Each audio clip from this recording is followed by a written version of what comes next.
was sloppy.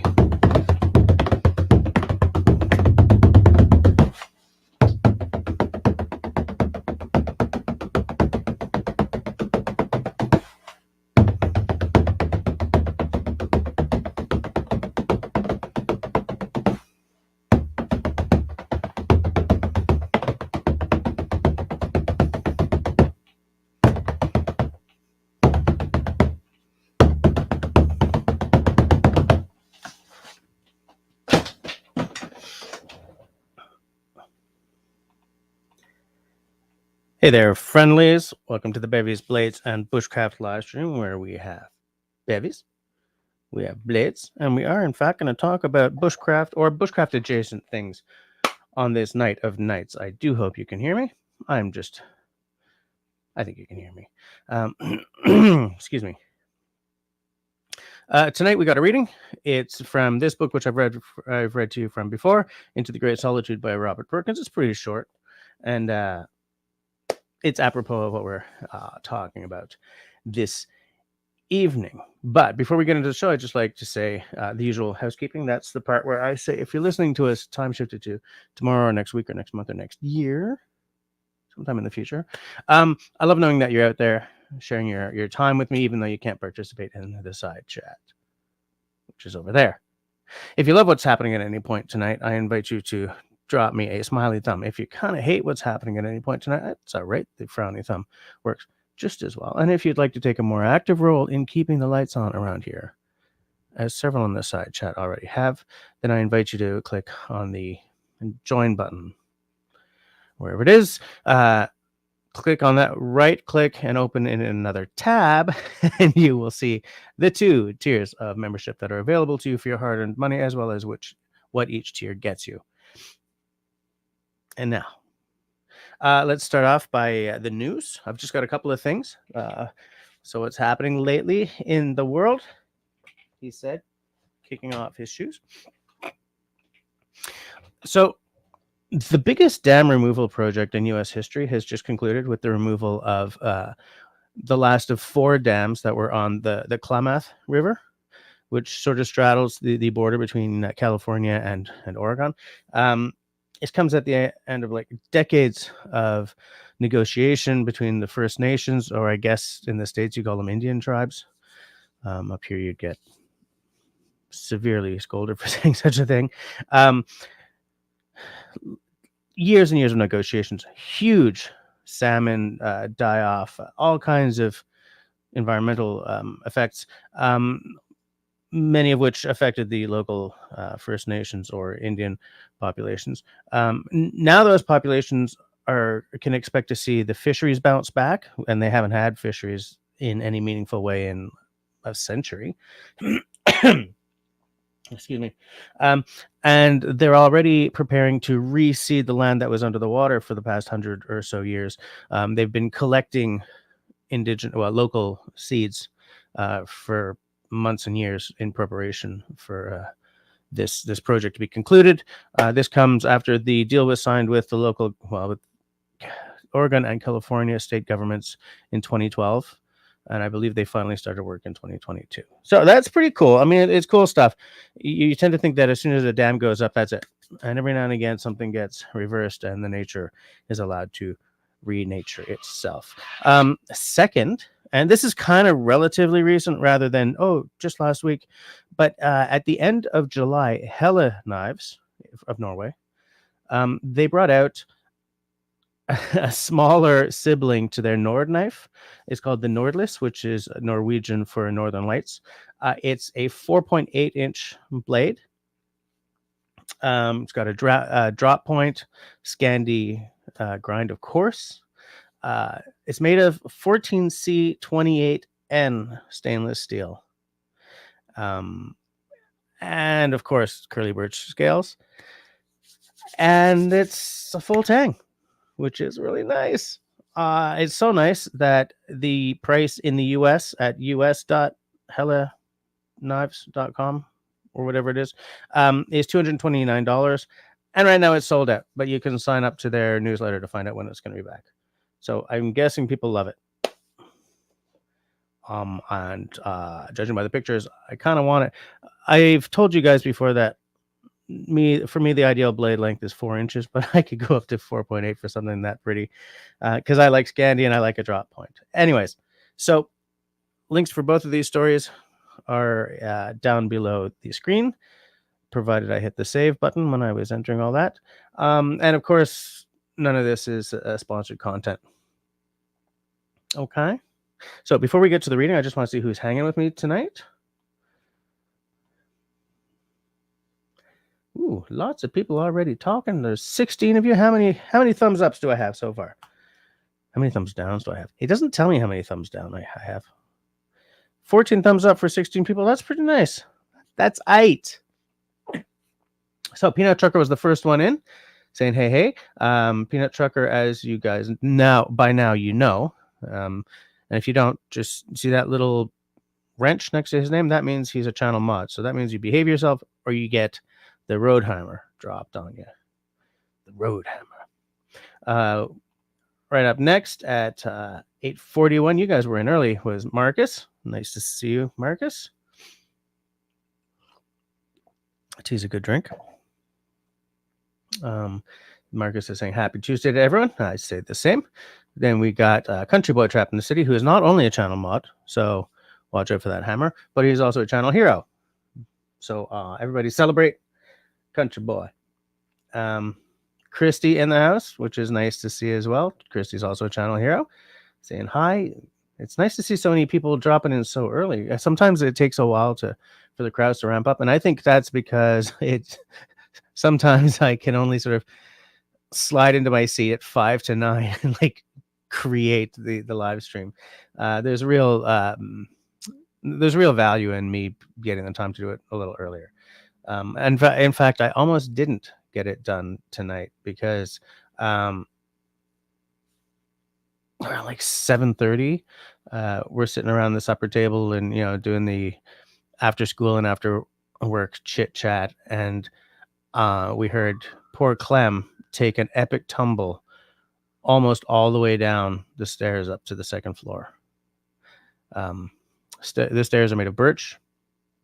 They're non-carpeted, but hey, at least they're not like boilerplate or something like that. Anyways, so she was highly unhappy, as were we all. We all sort of ran over. Poor little kid. I do hate seeing tears in those eyes, but she's uninjured. She's just really pissed off. Applied some ice and massive hugs, and now she's sleeping happily upstairs. So by the way, for those who are not in the know but might be interested, our buddy Chris is in Vegas, so I'm expecting him to win many dollars and buy me whiskey. Sorry, I said the quiet part out loud there. Yes, I'm hoping that he wins some bucks. Chris, make the casinos pay, all right? At least I'm assuming that he's going to be winning Vegas, right? You know what? I've been to Vegas and I did not gamble at all. I was there with my wife. I was doing support. She was there to run the marathon. She took a 20, a US 20, and went and played the 20, and then it was like, nope. And I did not play anything. I just sort of, had a drink or two. But there were a couple of people sitting with us who were just like laying down money and not winning, man, just laying it down. And I'm thinking, I could have bought a car with what you just lost tonight, dude. But anyway, all that to say, Chris, I hope you're having a great time in Vegas, and I hope you hit. I hit 2 burger joints when I was there. Wall something, which was delish, and In-N-Out, which is apparently like this Western like icon, and it's just like, okay, I've been here and I've done it, but I prefer the what was it, wall burger, wall something. I should have taken pictures. Whatever, we're gonna move on. We're just gonna move on, okay? All right, we're just gonna move on.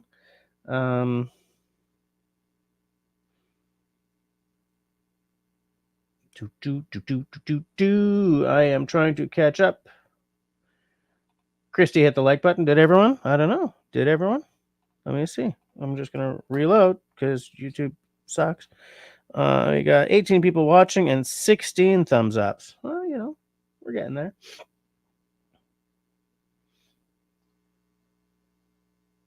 Oh, nice. Okay, so that, oops.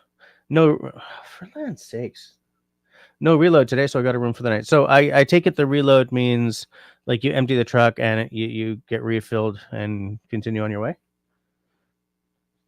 So when you take a room for the night like that, do you get subsidized by your company for that because you didn't get reloaded, or is that on your own dime? Hey, look who's here, Destiny. And Destiny, as you can tell by that icon, is a channel hero. So many heroes, so many mods. So much tea.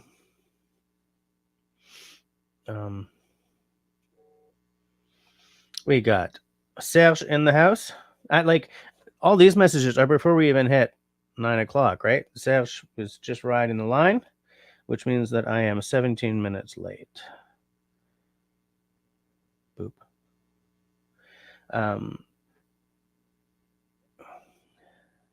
Just taking a look. Serge took a trip relatively recently, which seemed to be good. I think we talked about that last time. It's hard to tell, man. Like, I'm getting the past few weeks all kind of mixed up. How's it going, Grace? Nice to see you. How's the weather where you are, Grace? How's your evening treating you so far? Oh, and we got Mark Davidson. Mark Davidson is a channel hero, as you can tell by that beautiful little icon next to his name. So good. Destiny tells Country Boy that a hot tub is a must if a marriage is to survive. We have no room for a hot tub, so I don't like hearing that. We do have a pool, though. It's a heated saltwater pool. It's an above ground, so we're not that bougie. It's pretty bougie. Peanut Trucker is doing the God's good works, saying to everyone, hit that thumbs up before the hammer lands. Oh, and there's me at 9:04 saying camera issues, peeps, be on in a minute. I was having camera issues, but I no longer am. So, huzzah. I say huzzah. Hey, Susie Q in the house. How are you doing, Susie? I hope you're doing well tonight. Destiny heard the drums, which meant that my microphone was working. I don't know why I'm still worried about that. I don't know why I still have this, like, oh, I hope everything is going fine. It's like, shut up, Jesse. It's fine. It's fine. Just stop thinking about it. Destiny says, a reading, a pipe, a pet squirrel, a tartan, wingback chair, and a roaring fire. Let the reading begin. I would love a wingback chair and a roaring fire. Maybe a tartan blanket on my lap, cup of tea next to me, snifter of sherry. Who are we kidding? Dram of scotch. Whiskey. It doesn't have to be scotch. Serge, double smash the thumbs up. Thank you for doing the God's good work and then undoing it. Hey, we got Scott in the house tonight. How's it going, Scott? Nice to see you back. I'm just going to try it. It's okay. Mark is asking who else is in the Inferno other than Christia and Peanut. I'm not, man. It is not. Today it went down to 9 degrees. So we are well and truly out of the Inferno for now.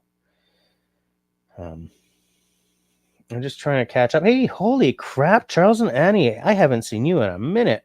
How are you doing? Is that place of yours finished yet? Hike with Mike in the house. Nice to see you as well. I think Native American is the preferred wording, although I've heard some Native Americans refer to themselves as Indian, which seems kind of weird. Okay, good to know. Apparently, Destiny's decaf tastes like dirt. Switching to Ice Pellegrino. Love the bubbles. I like a nice bubbly water as well. For truth. Hey, Shawnee. How's it going? Shawnee's here. The party can start. Oh, yeah. Okay. Peanut Trucker takes $20 and cashes at 100, never lose. That's actually a really nice. That's a good policy. I mean, provided you don't. Yeah, so like as soon as you hit 100, you're out. Yeah. Jedi mind trick. Buy me a whiskey. Absolutely. Yeah, Country Boy, because a pissed off 5-year-old girl, there's a certain amount of heartbreak there, whereas a pissed off 50-year-old woman, you don't have the innocence of the 5-year-old. The pissed off 50-year-old woman can put you right in your place, of course. I say, having grown up in a completely female family. Apparently, In-N-Out is an epic burger place. That's what I heard, and I think that maybe what happened, because it was a good burger. It was a good burger. I don't think it was better than the Whamma Wall, whatever that place is called. But I don't think the burger lived up to what those of us who don't live around In-N-Out are led to believe it could be. Right? Because we're told this is amazing. It's religious. And then I had it, it's like, it's a good burger. But like more on the sort of the fast food side than the Walla Walla Bing Bang Burger Wall burgers.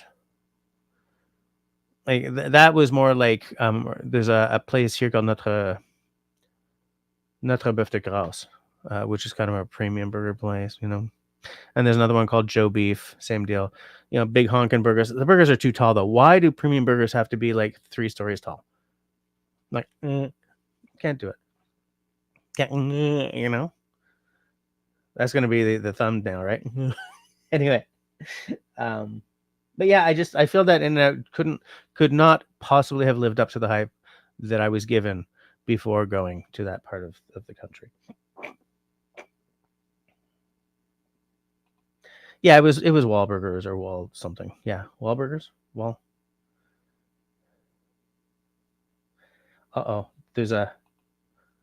There's a burger bitch slap fest about to happen here, people.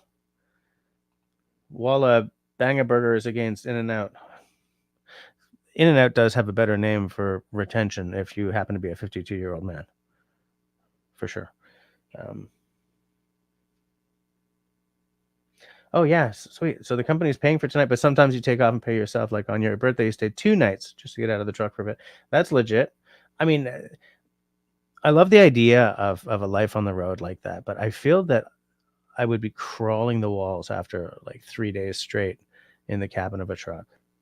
I think that it takes a certain kind of person to be able to do that job, and I would not be that person. And I like a long drive.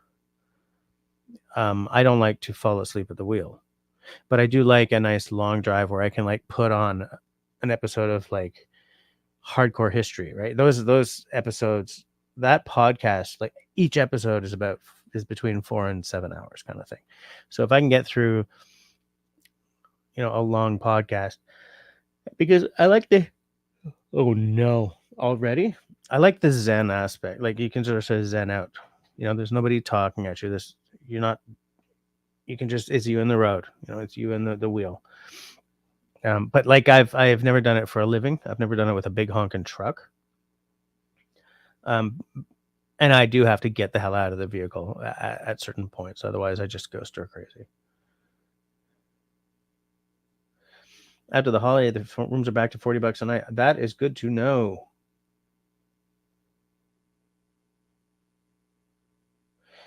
I need to see that bottle you showed last week. I Googled it, but I closed the browser by accident, and now I can't remember what it was. I don't remember what it was either. What did I show last week?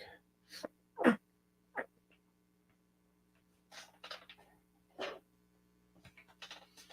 going to bet you it was this. The E.H. Taylor small batch. Wow, what's with the light wrecking that? Hold on.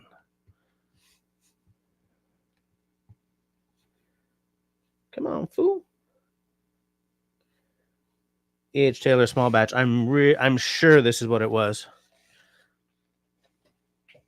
I'm sure of it. It was like 124 US from New York City. New York City. Let me know if that rings a bell, country boy. Charles Nanny say, we're close to finishing. Solar is next. We've been delayed. One of our dogs have had puppies. We've been tending to them. All right, good enough. No, we have not been to a drive-in, but I will take a picture of that. I will take a picture of that, and I will try to remember. Sorry, Chris sent me a. Oh, Chris has been to Baskin Robbins. You are living the life tonight, Chris. Can I show that picture? Boop de boop de boop. Ba-bam, bam. It's not a picture of Chris, so I'm gonna show it. I just get really kind of squirrely when it's somebody's face. You know, I don't want to be showing people. Tell me that's not a snack that you guys would want. Oh no, I just activated Siri by accident.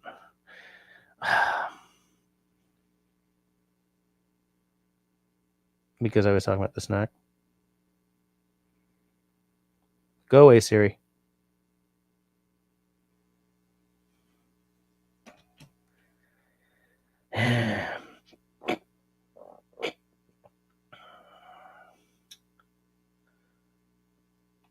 Yes, Mark remembers what it was. Yeah, there's a bunch of different tailors. There's like this is the small batch.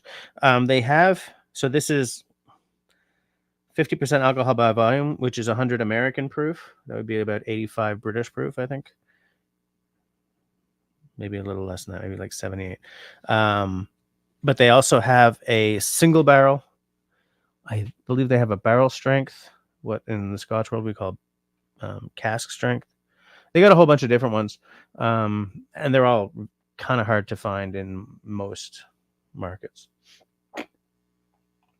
Country Boy did a 12-hour there and back road trip last weekend, and you listened to the Matthew Perry biography. It was awesome and sad at the same time. That is a tragic life. I had no idea until after the whole Friends thing. Like, he said some things in interviews later, and then like stuff came out, and I was like, wow. We have this idea that these people live just beautiful lives, and how many of them are just eaten up, finding solace in the bottom of a bottle or bag of white powder. It's like, Scott says if I'm ever in Wisconsin, you have to go to a Culver's. It is a custard burger place. Apparently, Christy has Culver's in Phoenix. Custard burger. What the hell? Hey, holy crap! Kincaid Outdoors. How's it going? How you doing? Aren't you supposed to be live streaming tonight? Mark has Culver's in Kentucky, but not In-N-Out. No, I think In-N-Out is a Western thing. You get that out of my way. The brownie hot fudge sundae. I love that. Apparently the biography is like 12 hours long, but it's really good. Yeah, well, I mean, oh, you're sick tonight. Sorry to hear it, dude. Sorry. Yeah, Country Boy, I feel that's accurate. I felt the same way about Robin Williams too. Like you could sort of tell sometimes by you could sort of tell by the look in his eyes when I'm talking about Robin Williams now, when he was rattling off jokes after joke after joke, and you could sort of tell that all was not right in him. But yeah, I've said before that I really took it personal when Robin Williams died. And it's a lot of these really funny guys and women, let's face it, but a lot of people that we look up to or we look at on screen a lot, it's loud in there, fever, that sucks. I hope you get better soon. How long's it been? Your first job was at Baskin Robbins. Oh, interesting. Oh, okay. It's not a custard burger, but it's a frozen custard and burger joint. Okay. I've been trying to figure out how the heck that would work. Like, how do you... All right. I don't feel dumb or anything. Charles, not a lot of ice cream, but milk tea is very popular. Here, the kids are all having boba tea, with the pearls in it. And you can have either milk tea or something else. I do not like boba tea. I am not an anime character, so I do not want to drink an anime drink. I don't know if that made sense, but it made sense in my head before I went. Well, thanks for the shout out. I hope you're gonna hope you feel better fast, like now. I hate. I don't like having a fever. You got the sweats and like the shivers and everything. But the two things I just cannot handle are nausea and headaches. I'll take a fever over nausea and headaches any day. So sometimes when I've got all of that, I just feel like, okay, Lord, come get me now. Since Sunday, yeah. A few days, it should break pretty soon. I hope. Yeah, I also loved about Robin Williams. Robin Williams got me through some very, very rough times. That's all I'm going to say about that.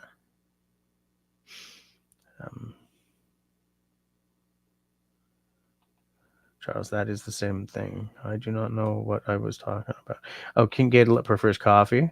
A lot of people do. I'm not anti-coffee. Look, for me, tea is my sort of comfort zone, but I'm not anti-coffee. Especially like there's a lot of places I'll go and I was like, no, that tea, I can tell you from here is going to be terrible. Then I'll just have the coffee. It's the chills and aches. Yeah, it drives me nuts. But for me, it really is nausea and headaches. Oh, you're on antibiotics already. Okay. Well, I do hope it's nothing too serious. I am at the end of, I have caught up with the Chitty chat. So I'm going to do the reading now. And then we're going to, Whiskey Harbor. How's it? Whoops. Gonna try that again. Whiskey Harbor. Good day, folks. Able to listen while you're driving tonight. Well, I'm glad you're hanging with us. I hope that you're enjoying the show, and I hope you have a safe drive. I'm about to do the reading now that I'm essentially caught up. It's going to be fairly short. Maybe shorter because I don't remember which page I was supposed to be on. Okay. So, Into the Great Solitude by Robert Perkins. I've read from this book before. Okay. In fact, I finished this book months ago. I had to sort of hunt through it for the passage I wanted to read you guys. And it's a little longer than I remembered, but it's not that bad. I would like to also point out that where's Al tonight? I mean, I'm doing a reading and he's missing it. The good weather lasts until morning. The next day is as indifferent as my disposition. The sky is an unpleasant gray and the sun has not troubled to come out.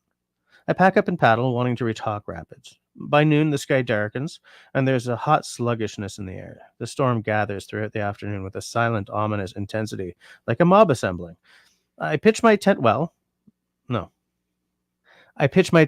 advance of its arrival and secure Loon. Loon is his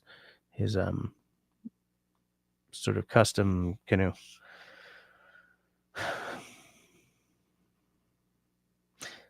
I pitch my tent well in advance of its arrival and secure Loon with several heavy rocks. Then I go for a walk.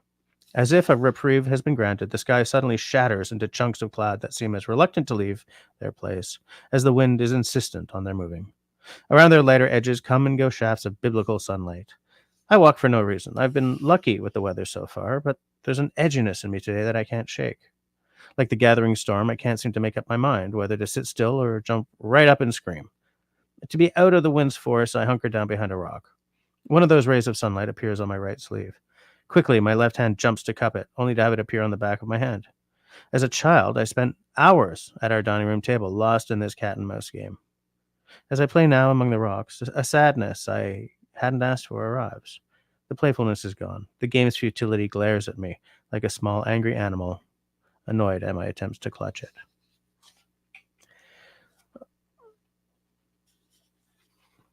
There are some songs that I love because they're evocative, that I can see what the lyrics are telling me.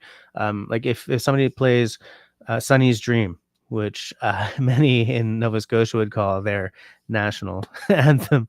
I don't know how many of you guys know it. I know it's a sort of a Canadian classic, but it is known elsewhere in the Celtic world at any rate.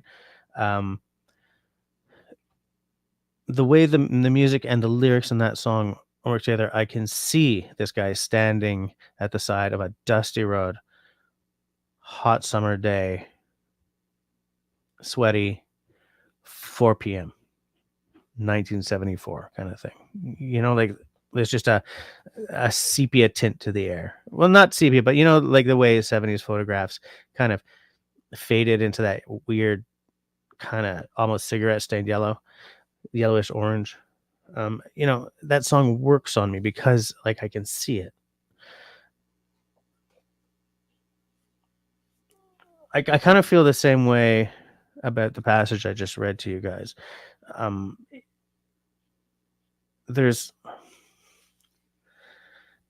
It feels a little bit like today. Like it's been hot and sunny, and today it's been kind of gray and cold, and it was raining recently. It's like the world has tilted on its axis, right? It's gone from the glow of summer. We just kicked into the gray of fall, and it's September. And I'm someone who hasn't been in school in decades, but September still gives me that old feeling of, oh, summer's gone, school's starting. Even today, I'm 52 years old, but that feeling is just completely driven into me, throughout elementary and high school. For cégep and then university, less so because school was way more interesting. And there's a loneliness to what he's doing, to how he suddenly, he's sitting there, he's alone, right, for the whole trip. Well, not the whole trip, but most of it. There's a storm. The storm breaks before it even really gets going, but it's still gray. It's still kind of cold. Shaft of sunlight, like this little glowing shaft of positivity. And he remembers this childhood game, and then it's like, but I'm not that child anymore.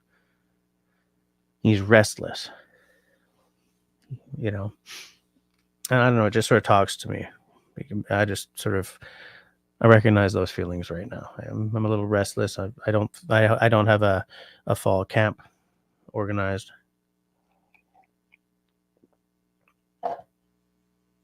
I'm always restless when I'm in the city anyway, and I was just like, the loneliness that I get from that passage I just read to you is confusing to me, because I'm never lonely when I'm in the woods. I breathe easier than I do when I'm surrounded by people, I mean, I still like my family and everything. I'm not saying that I need to be, a hermit or anything, but it's the loneliness confuses me. But it reminds me of, how many of you guys remember Avid Outdoorsy guy, Ethan? He was doing this epic canoe trip up here in Canada. And in one of the episodes, he just said, you know what, I've had it. I've got a new girl at home, a new girlfriend. I mean, not a new daughter. And he's like, I came out here to do something. I feel like I've already got it squared away. So I'm just cutting it short, cutting it halfway. I'm going home. And so that came into my head as I read this as well, and I told him, because I think I had him on right before he stopped making YouTubes, or maybe right after, or was like just at the cusp. I'm not entirely sure, but I told him that I really respected that he left that part into the YouTube video, and like he was cutting the series short, and he stated the reason for all of us to see and judge one way or the other, because whenever you say anything online, you're opening yourself up to judgment. Anyways, I really respected that, but I do miss his videos. I do wish he was still making videos, but he's done with it. So I'm not gonna like, where are you, man?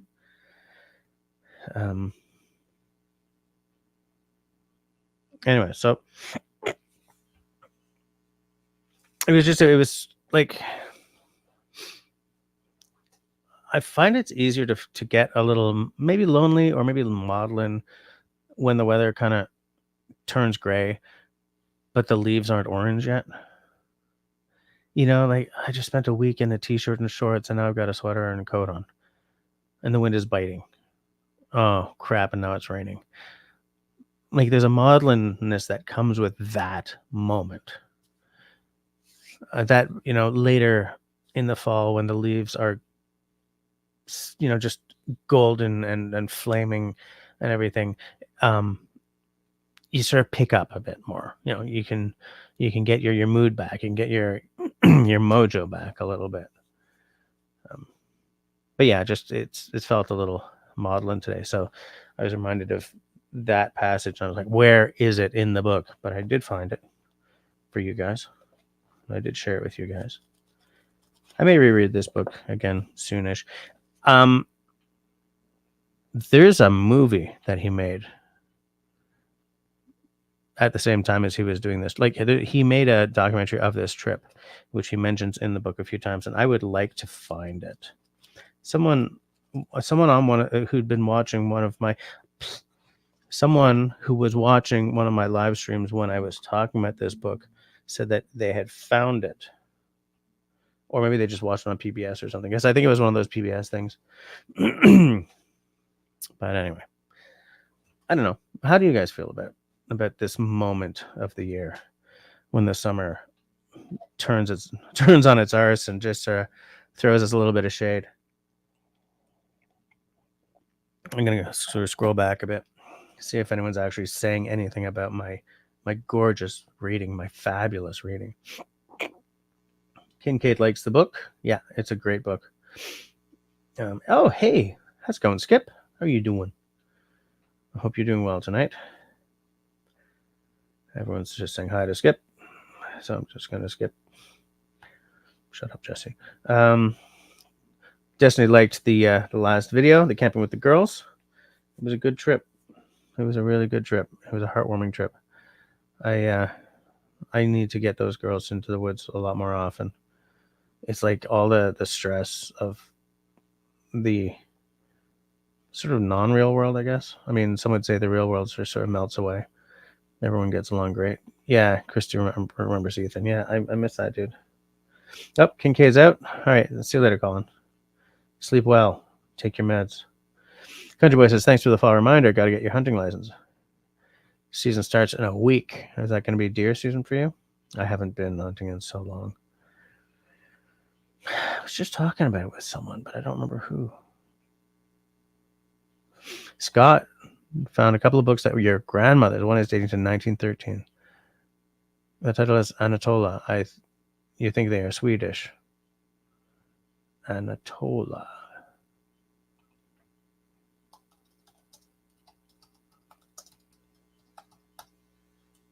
Let me just look something up.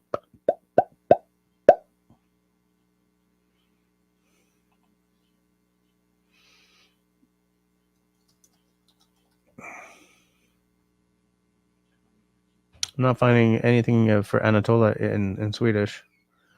And my Swedish is nowhere near good enough to have a... Hold on a second here.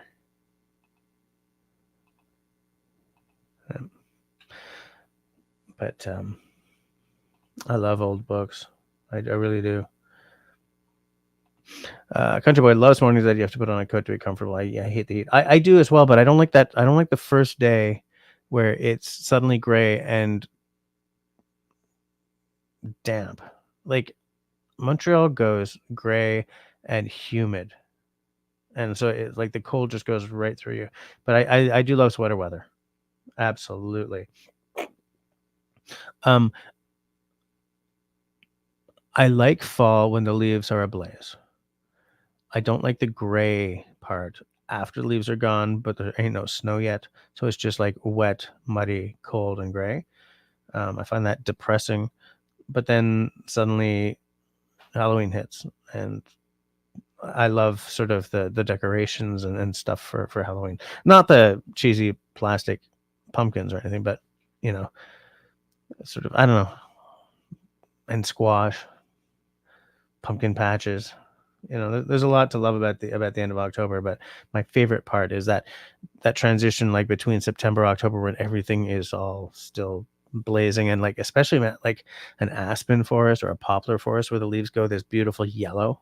So the light is just white trunks and this beautiful golden light. Amen, man. Love it. Absolutely. Destiny also loves fall. Sad when the leaves are all gone and winter has yet to appear. We agree completely. I see. Great minds, Destiny. You and me. Hey, look who's here. Jay Garcia. Loneliness is the poverty of self. Solitude is the richness of self. Sounds pretty legit to me, actually. Peanut Trucker liked that reading. Loved it. It's a good book, man. I don't know. I have... this is not a... it's not subsidized, but this is not a sponsored video. But this is a great book. If you guys are into... if you like reading about exploration, solitude in the Great White North, or in any, chunk of absolute wilderness, this is a great book. It is of its time, though. It is of its time. It is written in, I believe, the 80s, and it does come across as a book written in the 80s in many, many ways. But yeah.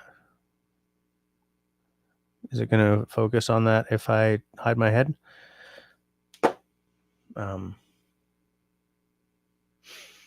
Country Boy agrees with Jay Garcia, and I do too. I think it's a great. That's a great quote. Hey, look who's here! David Evans is here, channel hero, and channel mod. So avoid the banhammer by not being rude or nasty or blah. Serge is also getting ready for hunting because he's seen some deer on the trail cams. Nice. I do miss hunting. I miss knowing where my meat comes from, mostly, but I also miss the solitude of sitting there in the woods by myself. I don't miss getting up that early, but I do miss crawling into bed at the end of a long day and hearing all those nature sounds outside. Either Swedish or German. Okay. Destiny says, I'd love to have a reading about what happens when someone goes into the woods in a cabin or whatever, and there is no electricity, no internet. Would love to hear what happens to the body. Well, I mean, it's good for the soul, right? Taking a picture of that to see if I can find a reading for a future episode. Country Boy says, September 10th to December 15th is open season for deer, bear, and grouse. Everything else is a lottery draw. That's a very long season, unless you're like, because for us, deer is 2 weeks. 2 weeks, I think, 3. I don't know. Serge will know. Well, it depends, right? There's bow, there's muzzle loader, and there's rifle, right? So it's about the same amount of time as that, but broken up into what kind of implements you're using.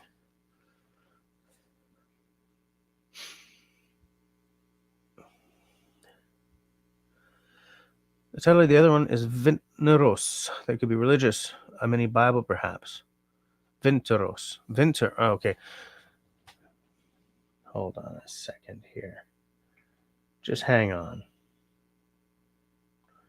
Because I know what one of those words means.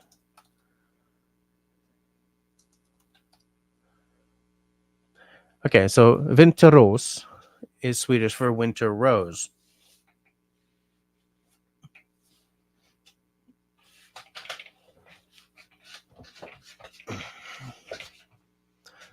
I'm wondering if Anatolia... Did you mean Anatolia or Anatolia? Because there's Anatolia, which is an area in the world. Or was.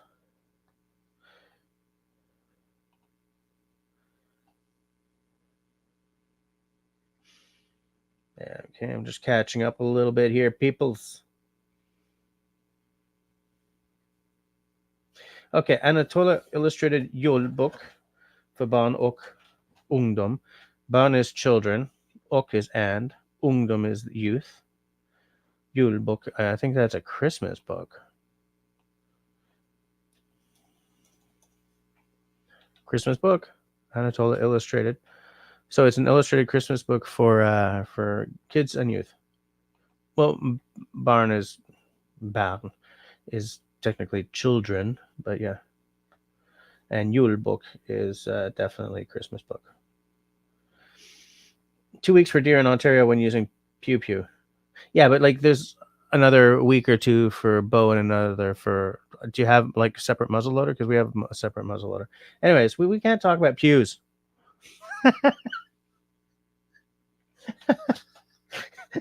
Worst choice of words ever. 2150. So I don't see Al. So we're not going to drink the Johnny Walker Blue. So maybe, what do you guys think? Should we? Like, I'm going to pour it out for all you. What do you think? Yeah? Yeah? 9 minutes. I don't have to open this yet because this is like maybe, is this bottled in bond? Bottled in bond. So this is going to be 2 years old or more. I'll just pour it out because it's not like leaving it breathe for longer is a bad thing.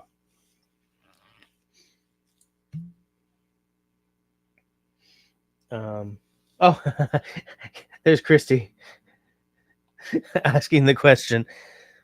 So E.H. Taylor, small batch, bottled in bond. So that means at least 2 years old. Also, no caramel color. I'm not sure about the chill filtering. Does it have a? Doesn't say anything like that. Old-fashioned copper distillery. As founding father of the modern bourbon industry, Colonel Edmund Haynes Jr. Taylor Jr. left an indelible legacy. His dedication to distilling began at the close of the Civil War when he purchased OFC Distillery. I don't know what OFC Distillery is, but hey, he done bought it. There he developed innovator. So innovative. We're just going to move on. Techniques that are still in use today, made by hand, using some of Taylor's original methods. This small batch bourbon whiskey has been aged inside warehouses constructed by him over a century ago. Because that absolutely matters. Barrels were routinely evaluated to identify those with the richest and most complex flavors. A small batch of these selected barrels were then blended together to deliver a distinctive character that is like no other. It is a true sipping bourbon that honors the uncompromising Colonel Edmund Haynes Taylor Jr. We love to hear from our customers. Says nothing about chill filtering. Darn burn them. Woof, you get 3 months? Holy crap. Scott Bo in 2 weeks. Nice. Serge says, I'm going to go to bed. The woman gets up at 4:30 these days because it's back to school. Yikes. Good night, mister. Everyone say good night to Serge. Everyone is saying good night to Serge.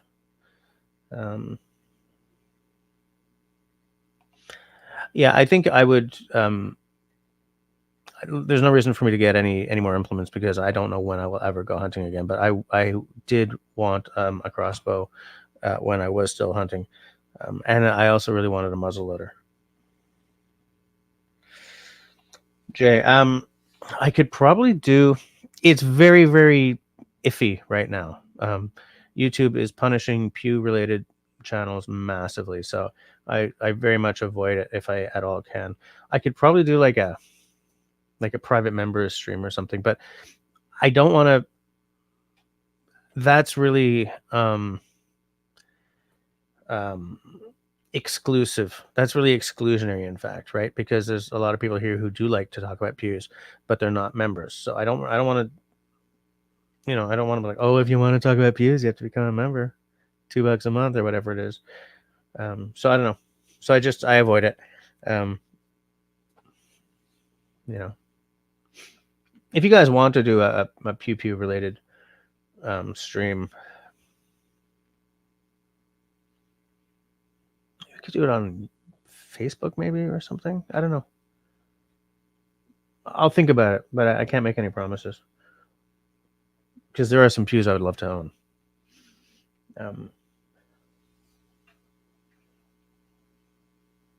Yeah, I lost my train of thought.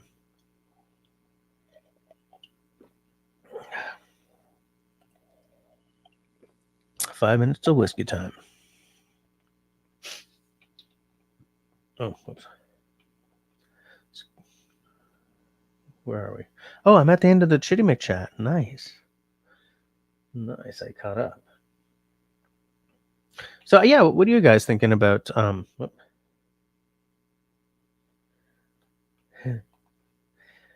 Gotta go see Country Boy Trapped in the City, I guess. What do you guys takes on this sort of the idea of the sort of the loneliness of, I don't know, like, do you guys ever get lonely sitting in the woods by yourself? Is loneliness part of your outdoors experience at all? Do you ever get maudlin when the weather turns cold and wet on you if you're like out in the woods or something? I like a nice light rain in the woods. I like to be sitting under something when it happens, like protected. But I do like sort of the smell of the rain in the woods. I love the sound of it. I like to look out, just like, especially if it's a light rain. Like if it's like chucking it down with buckets, and there's like forks of lightning everywhere, and it's like, no. Then I kind of would enjoy it more from inside a cabin. But I do love to sit there under the eaves or under a rock or a tarp. Maybe not under a rock, but under a tarp or something, and watch and listen to the rain. David never gets lonely. He has me time. I also do love my me time. I'm someone who requires solitude relatively often just to keep the demons in check. But I have my moments. I should get a dog.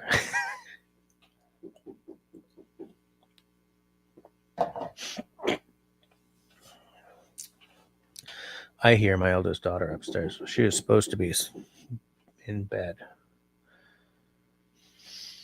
Gonna have some words with her tomorrow. Oh, not 10 o'clock yet. Destiny loves the moody weather.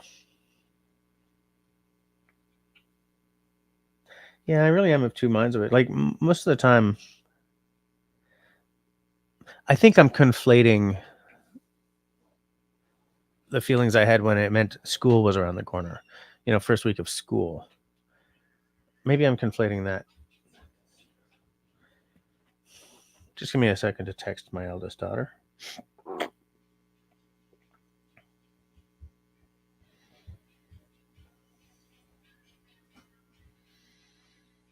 Okay, I said phone off at 9:30. Exclamation mark. Take that, child. Where am I? Christy likes gray, cloudy, rainy, and cold weather. Then you have 360 days of sunshine. That kind of weather is really, well, yeah, that's a mitigating circumstance for sure. Where you live, when you're living on the surface of the sun, a cold and rainy day can be like a bit of a respite. Destiny also loves alone time. I think a lot of outdoorsy people do like alone time.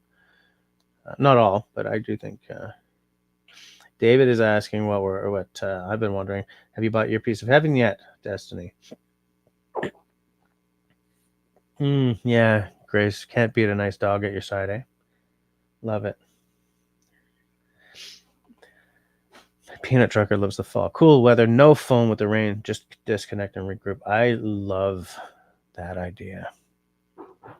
I mean, I still have my phone with me when I'm out in the woods because chances are I'm going to film at least something. But I do like to sort of disconnect all the digital stuff and the world as well for a lot of it. Scott, oops. Sorry, I didn't mean to. Here we go. Scott says, that's why I go to the park. Today there was a hawk flying around. It's peaceful and I can think. You got to have some green time in. It doesn't have to be the woods. It can be a park. It can be a garden. I when it's a light rain out, I sometimes go into my garden and, breathe in the wet the wetness for sure. Chase is all part of the experience for him. I feel more lonely from being pulled into the matrix than lonely from people. Okay, that's actually legit. There is a certain loneliness that comes from just being disconnected from everyone around you. And this sort of ties in with what we were saying about, was it Matthew Perry earlier, how like a lot of people who are always surrounded by other people, but it's because of the fame machine rather than real friends. A lot of these people are very lonely, right? There's no connection. It's 2200. So, okay. Is anyone else having whiskey? Before I sip this, is anyone else having whiskey? Smells so good. Should I do tasting notes? Hold on. While I'm waiting for you people to tell me who else is drinking, should I do tasting notes of the E.H. Taylor small batch?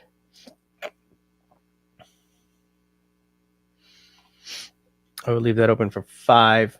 No, I will leave it open for 4 minutes. I will leave it open until 22:05. Shawnee, did I click the right? I've never allowed myself to be in a camping trip alone to experience feeling lonely because I'm afraid. Okay, there is. I can see there being a fear element to camping alone. You never know what kind of animal is out there at night.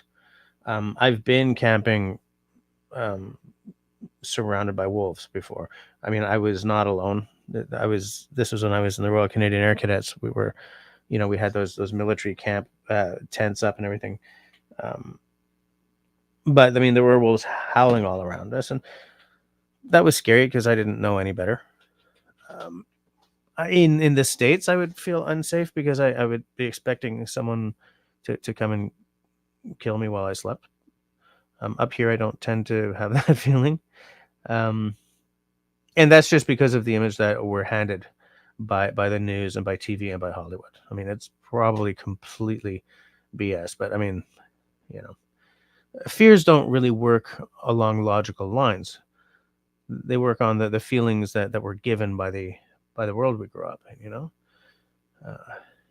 Peanut truckers alone every day on the road. Absolutely. You've got such a sweet setup there, though. You've got that little TV screen. You've got a little hot plate. It's like you've got a house, a tiny home on wheels that goes with you wherever you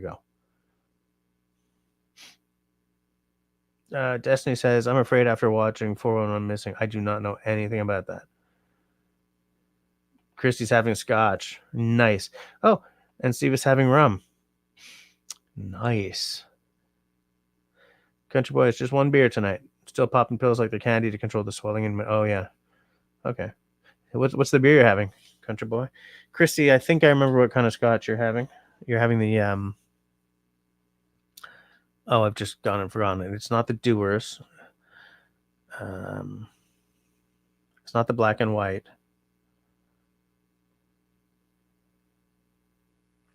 Oh, well. We've had this conversation before, and I thought I remembered it, but I've forgotten it now.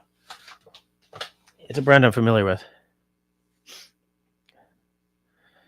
So 88% of you have said, because it's not... Okay, one more minute.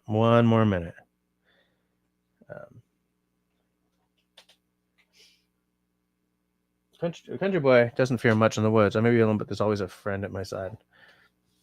I do not carry a friend in the woods. I have way too much law enforcement in my family to mess around with that.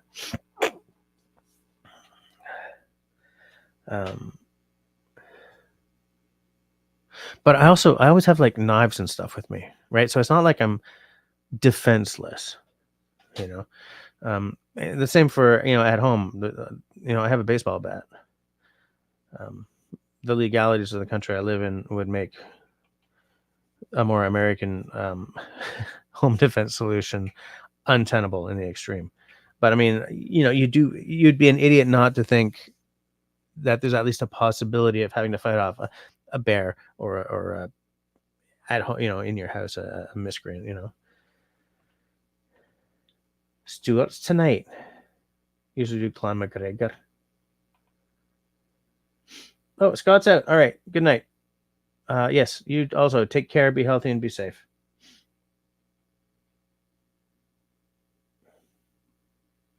Oh, no. I'm sorry to hear that. The waiting list can be long. I was on a waiting list for 8 years to get a family doctor because I live in Quebec. That's all I'm going to say about it because I do not want to get political. Eat the rich. Okay. Okay, Destiny just got an ad. I'm not getting any ads. I haven't seen a single ad. I don't know what's going on. Okay, it's 22:05. So 73% of you said, wait, end the poll. 73% of you want me to do tasting notes, and 27 don't. So that's a lot of people who don't want to hear it. So what I will do is very short tasting notes so that it doesn't take up too much time. Caramel, a big oak, very woody. A little bit of char.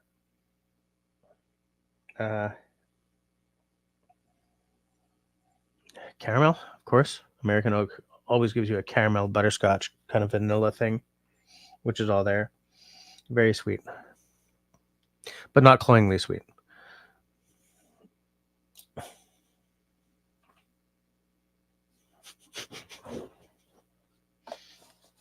I stopped drinking beer at my desk because I didn't want to get beer all over my keyboard, and I just goosed whiskey on my keyboard. Jeez Louise.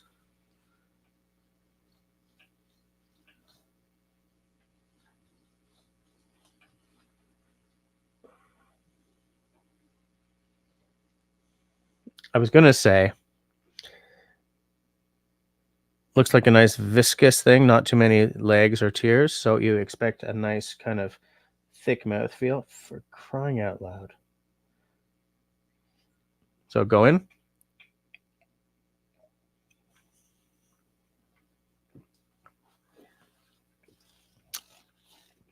Just what it says on the tin. Vanilla, big oak. Big oak. Marzipan, something nutty happening. Not peanutty. A lot of bourbon has a peanutty thing. This is more of an almond marzipan thing going on. Absolutely delicious. Where Country Boy goes, he's allowed to have his friend by his side. That's good. Like in Quebec, we have restrictions all over the place.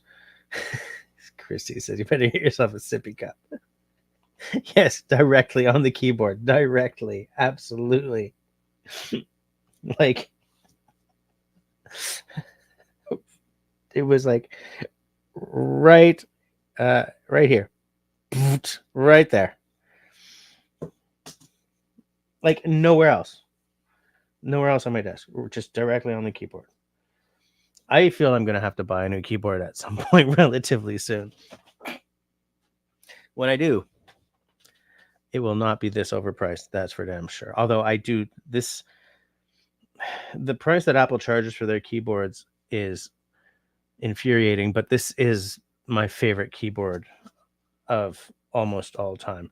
It's a great keyboard. The feel is great. The tactility is fabulous, but they're just so expensive.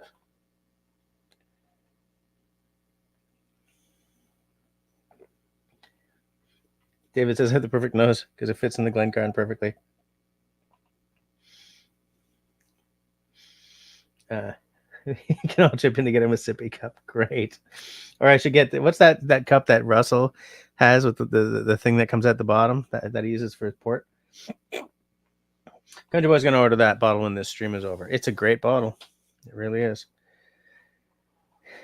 Yeah, maybe I should just give it drinking everything. I'm not even going to drink water. I'm just going to sit here slowly getting parched. There we go. Jay, yeah, Quebec has a lot of restrictions. I mean, I'm not like a single issue voter, so, but yeah, we do live under a lot of restrictions here about many things. Christy's asking if David's having a cocktail tonight, but I don't know. What are you drinking tonight? Oh, wow, you've been dry for several months. That's great. I just did a dry week just to sort of resettle everything, and did not have trouble doing it. Dry week can be really crazy if I'm gigging, though, because part of the way we're paid is 2 pints. I take my 2 pints.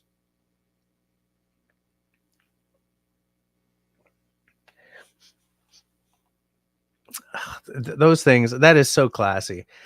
Nothing says frat boy like a hard hat with 2 beer on it, right? And the 2 sippy slides. What are they called? Straws? Yeah, David. It's been a minute since we saw Charles and Annie. One of their dogs had puppies, so they've been living it up, taking care of the puppies. Just taking a look at the time. Want to make sure I'm not getting late. Hey, like, I do a lot of readings from the same 12-ish books. Does anyone have any outdoors books that they think I really need to get? It's something that I was going to ask in the last live stream and totally spaced it. I have a great little selection of books here, but I'm always open for new books. And I don't know,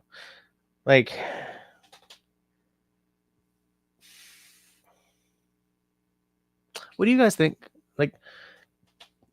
What do you guys like in an outdoor book? Are you guys into the classic, I've read Walden for the 8th time this year? Or do you like more modern stuff?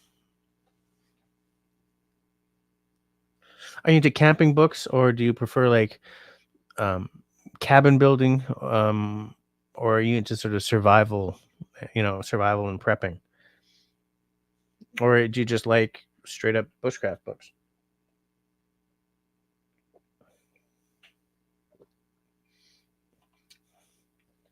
Yeah, you definitely lose weight when you go dry. Absolutely. I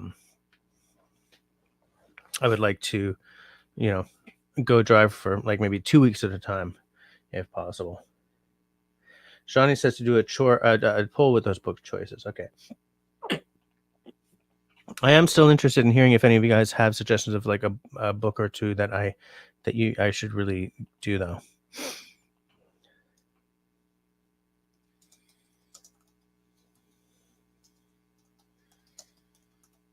About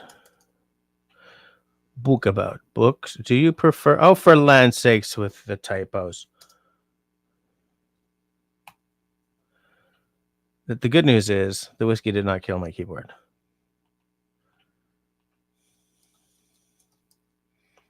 Yet.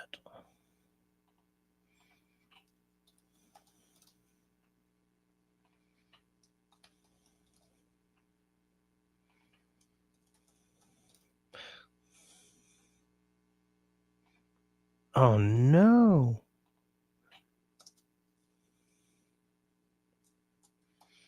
It won't let me do more than 4 choices, so I'm going to make a couple of them, with a stroke in between.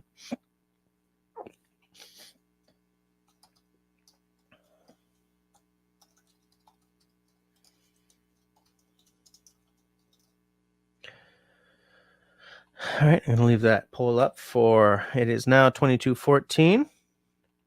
I will leave it up until 22:30 to give you guys plenty of time to drop an answer. Uh-oh, I dropped out of the top 10 in Duolingo.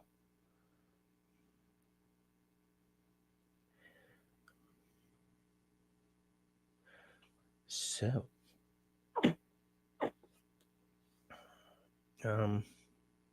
where are we? Where the hell are we? Yeah. Do a poll with those book choices. Yes. Jay Garcia says, a Navy SEAL's bug-in guide, the ultimate guide to survive. Come on, camera. I'm going to take notes of what you guys... David's down 10 pounds. Yeah, absolutely. I absolutely believe that. Does a walk in the woods count? I do not know. I will take a picture and I will let you know probably by the next live stream. Christy says, I used to read, but not too much anymore. Too many YouTube subscriptions now. I kind of feel the same way. Well, for me, it's been about, well, I've been reading less for the past 20. As soon as I started working in words, reading for a living as an editor, as a writer, or as a translator, reading in my off time sort of lost its sheen, which is too bad, because when I was younger, I would read like a book or two a week kind of thing. But I spend all my time reading. But I need to disconnect from the socials a bit. The socials are not good for your headspace at all. They're just not. And like I spend a lot of time doom scrolling, and it's no good for the headspace either. David Evans, I believe I found your 10 pounds. Love it.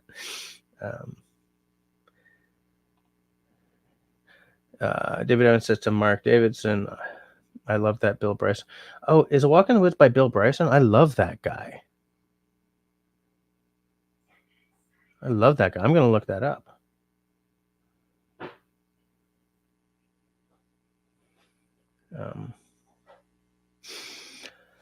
Country Boy says, I love taking a good crime novel into the woods to read in front of the campfire. I used to read voraciously before smartphones. Yeah, man, right? This stupid thing has absolutely killed my reading. Book more than the movie, says Mark. Okay. Well, the thing is, I left the notebook upstairs, but I'm taking snapshots, and I'm going to transfer. Is the audiobook read by Bill Bryson himself, David? That'd be worth it. Yes, Mark did listen to it while driving to South Dakota last year. I will look it up. I really don't want to spend on an Audible subscription again. It was great, but I just have too much to pay for, Let me just take a look. Bill Bryson. It seems that the only Bill Bryson that they have. Okay, I just misspelled. Short History of Nearly Everything, which I loved. I read it. I haven't heard it. At Home, One Summer, The Body, Notes from a Small Island. That's the Walk in the Woods. I'm taking a note of that. And it's narrated by him too. Nice. Yeah, okay, I like that. I like that.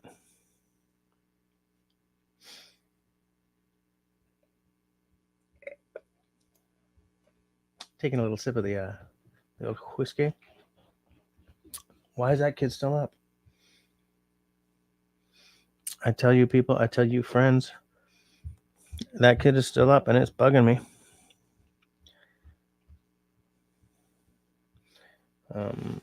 Country Boy is asking, Destiny, did you find that audible? I have no idea what that means. There's a movie of A Walk in the Woods? Really? Is it a fiction book by any chance? Or is it about being...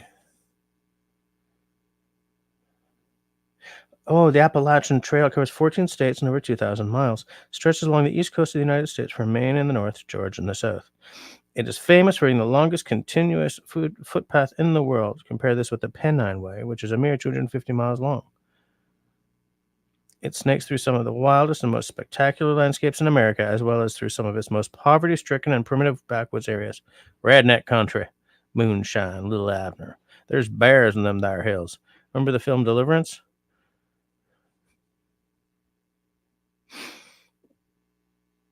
Yeah, Country Boy says Cody's still in summer mode. She sure is, but she guts to get into school mode.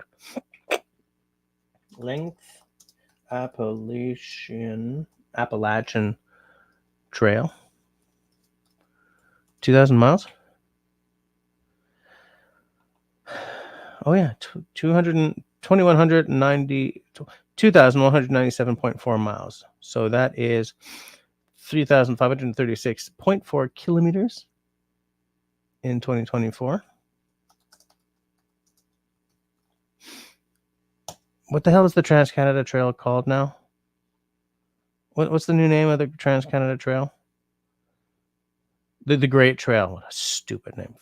God, what a stupid name. The Great Trail. Shut up. You're so stupid. Why do we... What was wrong with the Trans-Canada Trail? Why'd they have to rename that? Why do we do the stupidest things ever? Measure the trail. No, I'm not going to click on a point. All right, I'll click on a point. St. John's, Newfoundland. Let's go all the way to... What is it? Yukon? Oh my God, this website bites my ass. This website bites my ass so hard.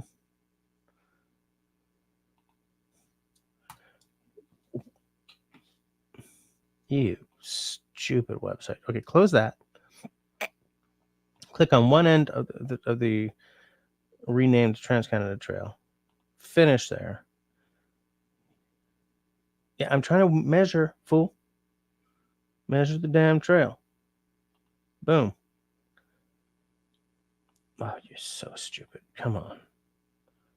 I want to know the length of the entire damned Trans-Canada Trail.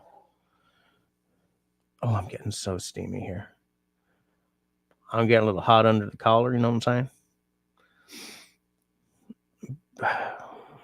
saying? I just clicked on information, right, about the Trans-Canada Trail. Before deciding to visit the trail, make sure it is safe and permitted under local public safety. Shut up. I want to know the damned length.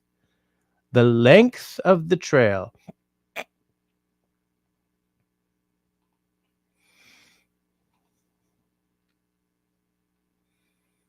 I'm irate, people. I'm highly irate.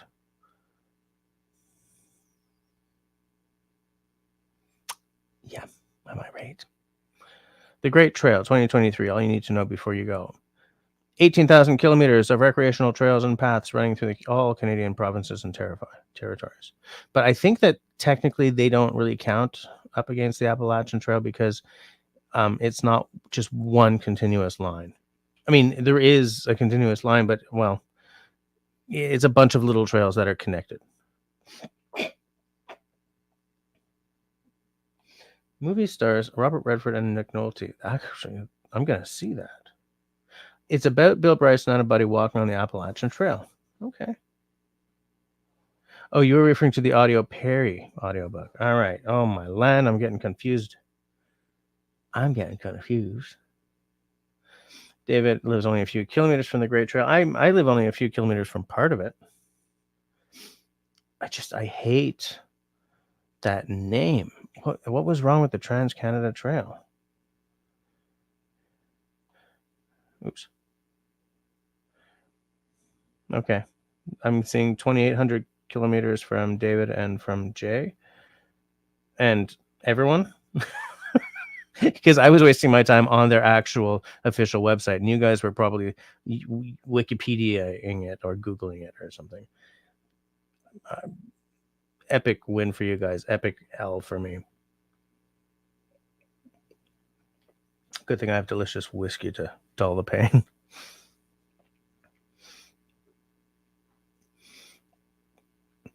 Jay says, if you were to hike 30 kilometers a day, which is 19 miles, it would take you about 26 months to complete it. If I was independently wealthy, that's a YouTube series I would do. There's no way I'd be able to do 30 kilometers a day. But like if I could pull down like 16 kilometers a day and film the whole thing, like an episode comprising a week, maybe. Come on, how cool would that be? Oh, I have to close the trail. No, I don't. Not the trail, the poll. I have to close the poll, but in another 6 minutes. Jim's here. How's it going, Jim? It is on their trail. I guess. You guys are all right and I'm wrong. Peanut Trucker just copied David. That's. Oh, you're such a brat. At least you're winning money.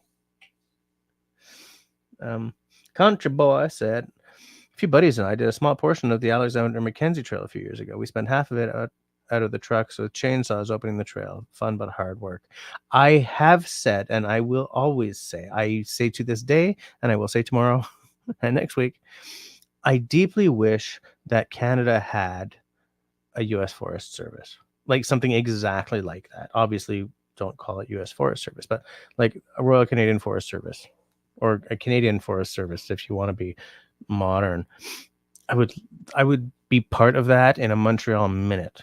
And it's such a great organization in so many ways. The rules around what kind of tools they use make it sound like they just like old stuff, but no, there are some really clear reasons for using, for having the toolkit that they have. I would love it if we had that kind of an organization. And if I was independently wealthy, I would work to make that happen. The RNLI in the UK, non-governmental, it was the work of a private citizen who they needed lifeboats on the coast of England to save sailors when their ships were being blasted against the rocks in storms. Private citizens do things like this. We don't need to wait for governments. And I'm not anti-government. I'm not a libertarian, but when private citizens get together to create non-profit, non-governmental organizations, they can do great things. They really can. And I don't know if the U.S. Forest Service is that, if that was the this seed for that. Maybe it wasn't, but it would need to be something like that to get that to happen up here, because governments don't have vision anymore. They don't.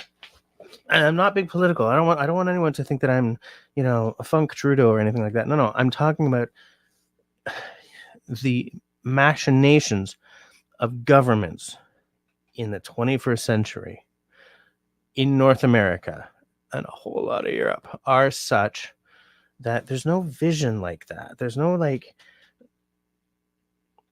legacy building in that way. And maybe there's no need for it. Maybe it's better if, Jesse wins the lottery so he doesn't have to work anymore and decides that Canada needs an analog to the U.S. Forest Service and spends the rest of his life building that. This part of the great trail maintained by members like you, fundraising. Man, even the uniforms would look almost the same. Beige with beavers on them.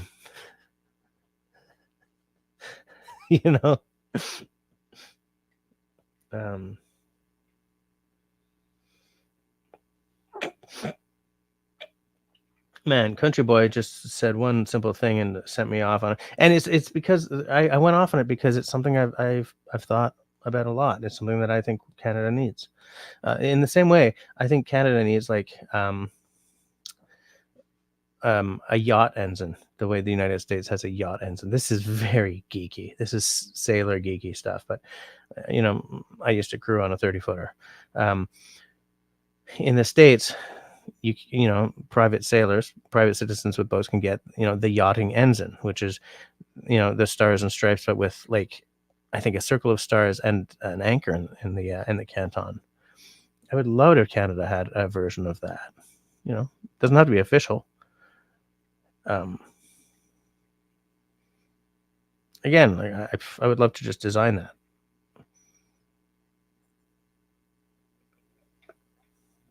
But I can't be arsed to do it. I don't have time.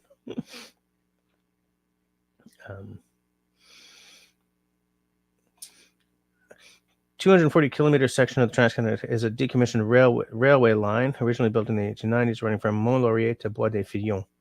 Well, I know both of those places. Yeah, it would be nice to. I should. I should do an episode of hiking part of the Trans-Canada Trail. Like, it doesn't have to be a huge part, 240 kilometers is pretty damn long, but like, if I could do a weekend hike kind of thing, part of the trail, camp out, see if you're allowed to camp out, a little crown line camping would be nice.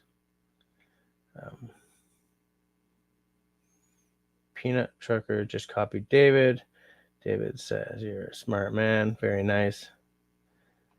Yeah, I could do the whole of it, of the Quebec section for sure. I mean, I could. What I'm saying is, if I had the time and the money, what I'm saying is, like, in terms of physical doability, part of me would love to do the BC sections, though, just because I get so little BC time in, and I used to get so much BC time in.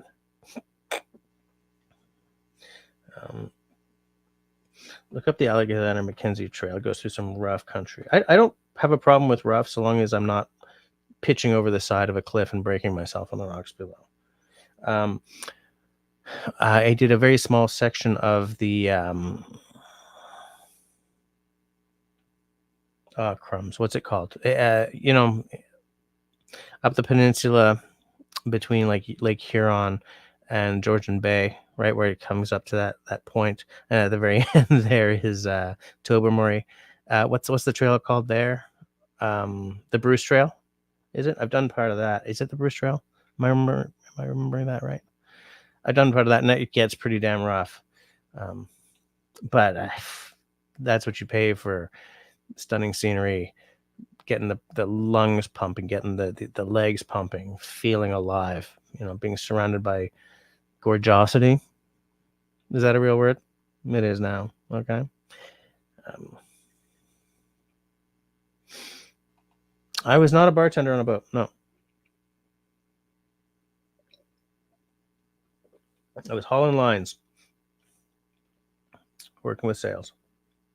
I mean, it was a 30-foot yacht. Not that many sails, like 2, but still.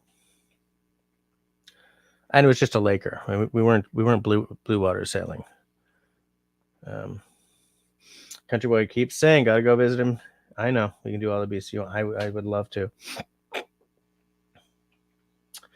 I would love to. All it takes is time. And, I mean, I do need to get to BC fairly soon. I mean, my dad lives in the Okanagan. We like to go out every few years and visit. It's just in the past couple of years we we did some traveling. It's expensive when there's a family of 4, so there ain't a lot of money in the kitty for travel right now. Hey, how many of you guys know Canadian Railroad Trilogy by Gordon Lightfoot? I'm going to go out on a limb and say a lot, because that song is not only a Canada. Oh, no, Mark is out. All right, good night. Tomorrow cycling the Daniel Boone National Forest. Oh, really? Sweet. Send pics. But yeah, sure. Sleep well and enjoy the cycling tomorrow. Love that. Doing something that I wish I was doing.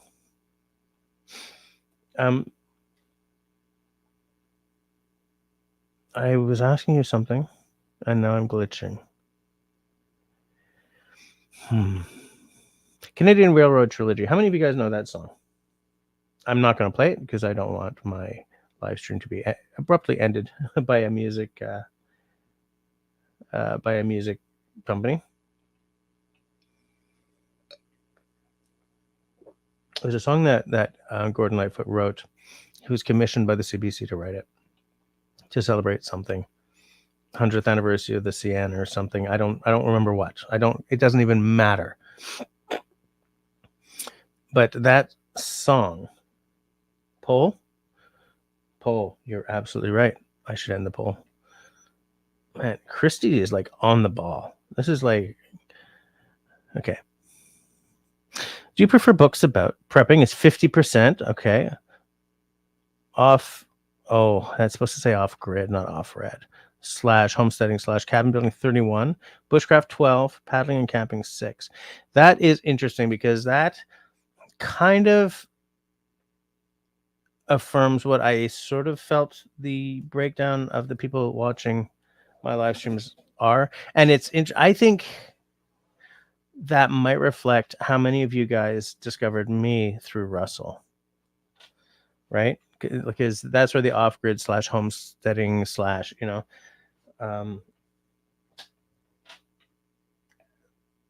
got an ad. I am not seeing any ads. And it's not because it's my own channel, because I have seen ads before. How many of you guys are seeing ads?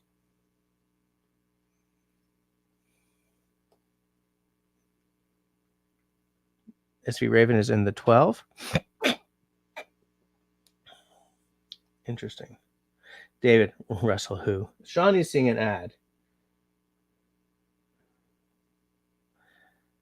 All right. Jim has no ad yet. Christy just got an ad.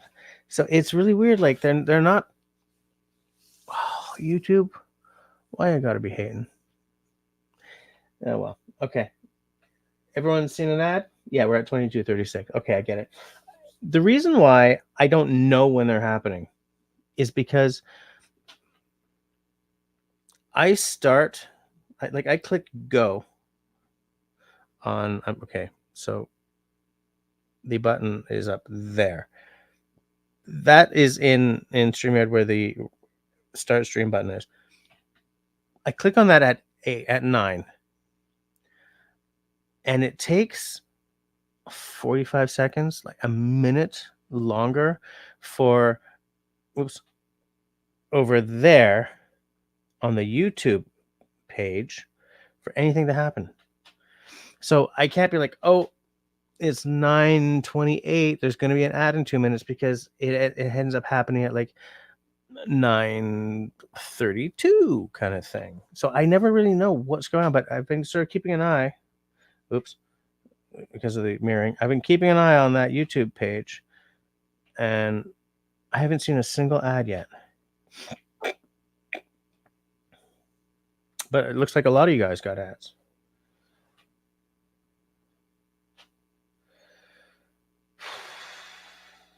I don't know. It's weird. It's so weird. No idea what I was asking about. It can't have been that important, all right?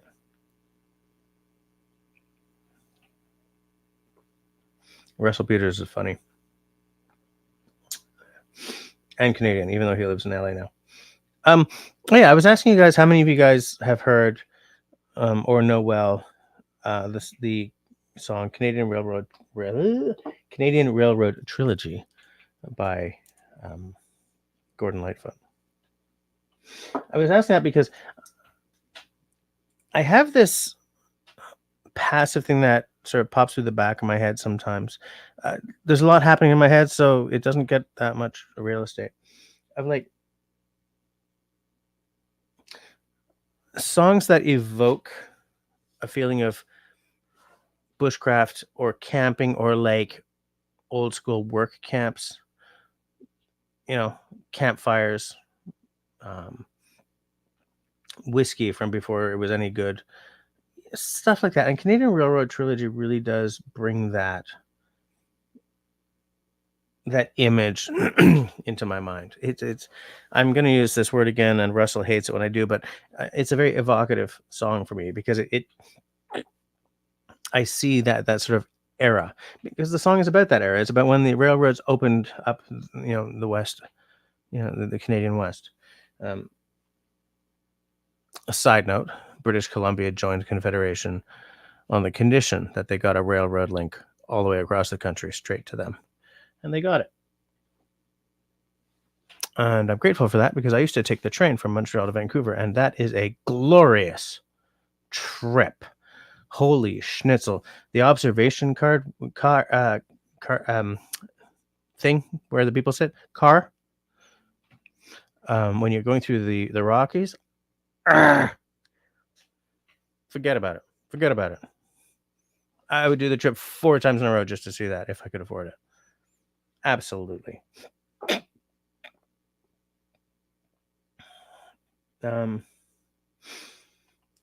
Jim had the Canadian Railroad trilogy on his old MP3 player. I listened to a fair amount. You know, I mean, he died last year. You know, in 2023, and so I sort of did a. I wouldn't call it a deep dive, but he's been on sort of more major rotation on my earphones than he had been. He's always been on my headphones. There are some old time artists who are on my headphones quasi regularly, if not regularly, right? Guys like Leonard Cohen, he was a massive influence to me growing up. He's I like to say he's the reason I became a writer, but that is facile and oversimplifying. But he was a major influence for me as a poet when I was writing poetry instead of making money. You know, like Paul Simon, like so much of his stuff is like the sound of the 70s. You know, like 50 Ways to Leave Your Lover, Kodachrome, you know.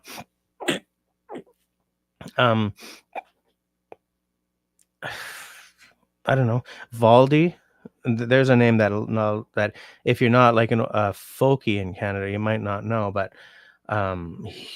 his first album came out, I think it was Hometown Band came out, I think it was Hometown Band in 1972, and I also came out in 1972.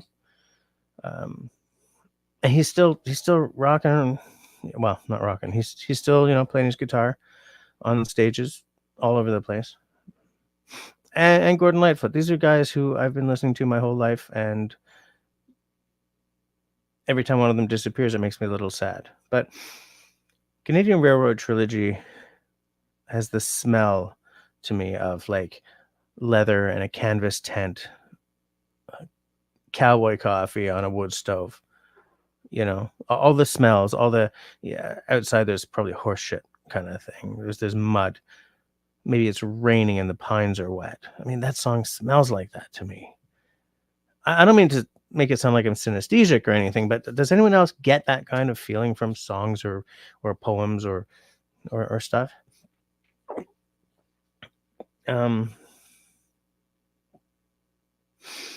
Russell might. I don't know. I don't know when Russell might be on vacay or not.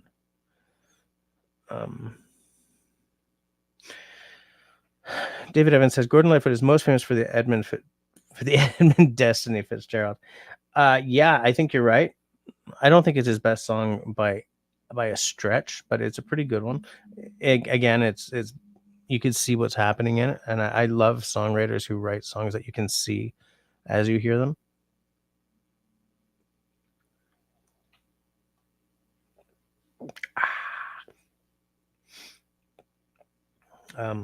Country Boy says, nice work on that one, David Evans. I love it. I don't know. I think of these things, guys. This is why I'm no fun at parties, because I'm thinking about these things, about that kind of stuff. In fact, when we're done here, as I'm brushing my teeth to go to bed, I'm going to listen to the Canadian Railroad trilogy. Are there any artists that to you sort of evoke the forest or campfires or anything like that? Old, you know, the old times or something like that? You know, when the forests were still huge and powerful. Because Gordon does that for me. There's a couple of songs where it sounds like he really gets it. You know, oh, what the hell's his name? I will not sleep until I remember his name.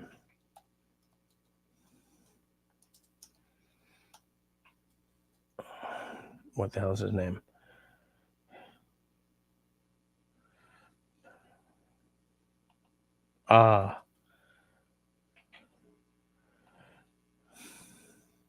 I'm not going to. Stan Rogers. Stan Rogers died in 83, 84, whatever. He's from Ontario, but he wrote about the Maritimes. He wrote about the fishing. He wrote about Newfoundland, and he got it so clearly that you could easily mistake him for someone who is a Maritimer or a Newfoundlander. Okay, he didn't have the accent, but I remember watching a special on him, like CBC special or something, and there was a Newfoundland fisherman there. He said, like, he's from Ontario, but his accent was hard to understand. Like, guys from the what's it called, the Irish line, the Irish rim, whatever it's called, the Irish edge of Newfoundland. Those guys may as well be, in Derry or Cork or, well, somewhere beyond the pale, right? Because the accent is that thick. But what he said was, he was from Ontario, but he got us. I'm paraphrasing. But what I remember from that was he said, didn't have no hair on top, but he had a great way with words. Because the guy was like bald on top at the ripe old age of 34.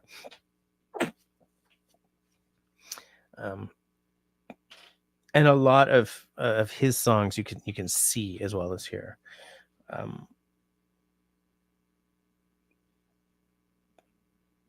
Oh, Country Boy. I'm sure you're plenty of fun at parties, Jess. I watched you and the band live stream in Alberta. That was the most scattered, unorganized kind of crazy thing. Wonderwall is your campfire song. With my band, we do Wonderwall, that we segue into Boulevard of Broken Dreams and then back, because they're that similar. The first time people hear us do that, they're like, oh, wow, man, snap, snap, snap, snap, a bunch of frat boys. But it goes over well. And stuff like that, it's like there's a generational divide starting to happen, right?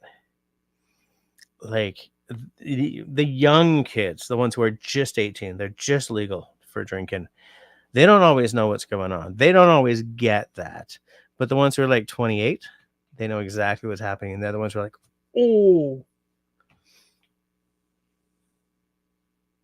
Country Boy says Stan Rogers is a classic folk singer a lot of people don't even know about. Yes, and the thing is, he's huge in the Celtic circuit. I don't mean just the Canadian Celtic circuit. I mean everywhere. You'll hear him covered in Scotland, in Ireland, in the along the east coast of the United States.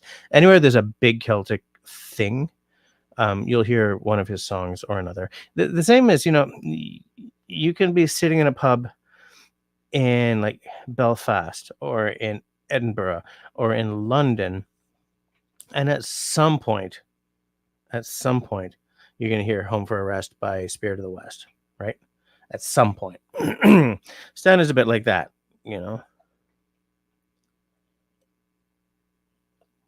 Just finishing off the tea because it's a good drink. Just keeping an eye on the time there. Oh, you'll do anything by Nickelback at your campfire. Interesting. Raven says the first has to be Gordy Lightfoot, but filter a bit of John Denver and Canadian. John Denver, another great campfire artist. Absolutely. For sure. And like that for sure was like the second most Canadian thing I've ever said. I'm sorry about the sound of that, guys.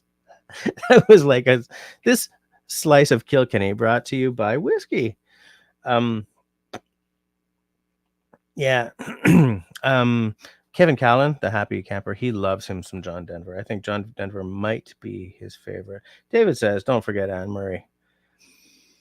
We're all going to be singing Snowbird. Canadian needs to record an album. I have an album out.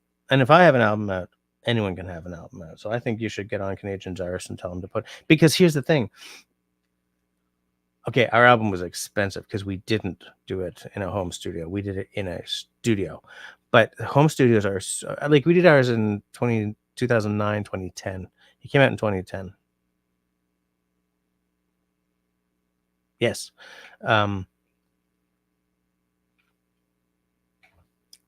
This mic my interface box there, right? You can do so much with a home studio, but you do need skill.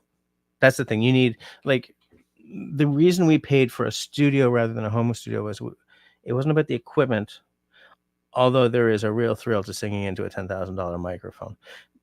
But the thing that we were really paying for was the producer, the mixing, the sound guy.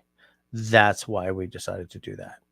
Because that, we all took sort of, how to be a music, whatever, how to record music, on Udemy or something. Not Udemy. It was one of those, but no. That's not what we were going to do. We paid big freaking money because we wanted the skill of a guy who is a professional. Which was me just going off. The fact is, if I think Canadian could record an album, and I'd buy it. Absolutely. I know the guy. I know he really knows how to play guitar. I would totally buy it. Why not? And if he records in his home studio, it doesn't cost that much. It doesn't have to cost anything. It doesn't have to cost anything. That's the beauty. That's why, we could have a revolution in the music industry. There's a little revolution here and there happening, right? Like, was it Linkin Park fired their whole label and went independent because you can do it now, and it gives you the control over your music, the way the studio system takes control from the artist. I saw this talk. Let me get this off the screen. I saw this talk. This is not what my channel is about, but this was fascinating. Courtney Love, if anyone remembers her, she did a speech to, I don't know if it was a university or Congress, I don't know what, where she broke down what you owe your record company when you sign with them before anything even gets sold. Because what happens is the company fronts you the money to hire the producer that they decide you have to hire, this is before you become huge, right? You're not U2, you're like starting out. The company essentially tells you which producer, which studio, blah, blah, blah. And they all come at this much money, and this much money, which the studio fronts you. So you owe that money before you even sell one album. And God help you if the album isn't a hit, right? So you've got all these new artists coming into the industry owing all this money. Not in the 21st century. No freaking way. No, you don't have to do that. For every Rihanna, there's someone out there doing it indie and maybe not getting in front of as many millions of people. But if they're making a living, who the hell cares? It means they're successful artists. I see, this is where I might get political, so I'm going to step away from it.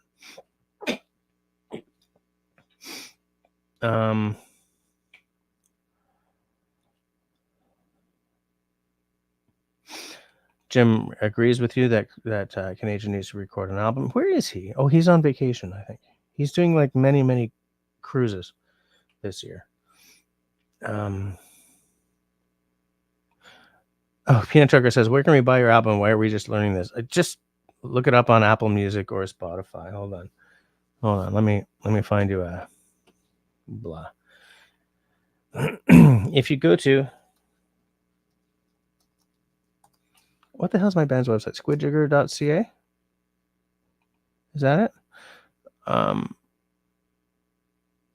There's a link to buy this CD, but don't do it. Oh yeah, okay, so it's got a link to iTunes. What? No, Apple Music. We're on Apple Music and Spotify. Here's what I'm going to do. I'm going to just drop, I hope this link works. Enjoy the album cover, because I designed that my own self, because I'm so good. Somebody tell me if that link worked, okay? Have you heard much Beauty in the Back Country? He is quite the musician as well. I have not. So, excuse me while I take a screenshot of that. This is what I'm doing now because I keep sort of like, oh, I'm going to remember this for later. And so I leave the live stream window open and then just scroll. What did they say? So now I'm just going to take pictures of the screen.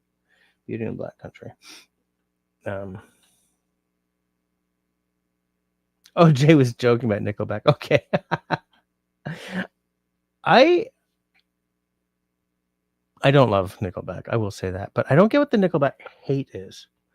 They sort of said something when they were being inducted into a hall of something, and they said that event evened out all the times that they were like dragged through the mud. And there are artists whose sound I hate.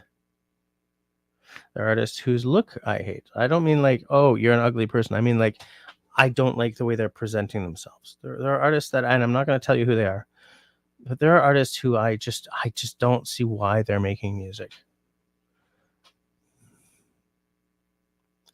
But I feel that like for some reason Nickelback has really, man, they just really got ragged on. And I don't love them, but I don't understand why like the universe, I mean the whole bloody universe is like supernovaing right into that band and just like blasting them to pieces. I don't quite get it. I mean, and I'm saying this as someone who doesn't love the band, but I mean, when you're out there making music, what you're doing is creating something to make people happy. You know, if you're not like some, well, I don't want to get into the whole hip hop thing because I'm gonna just get grumpy. So whatever. We're just gonna move right along.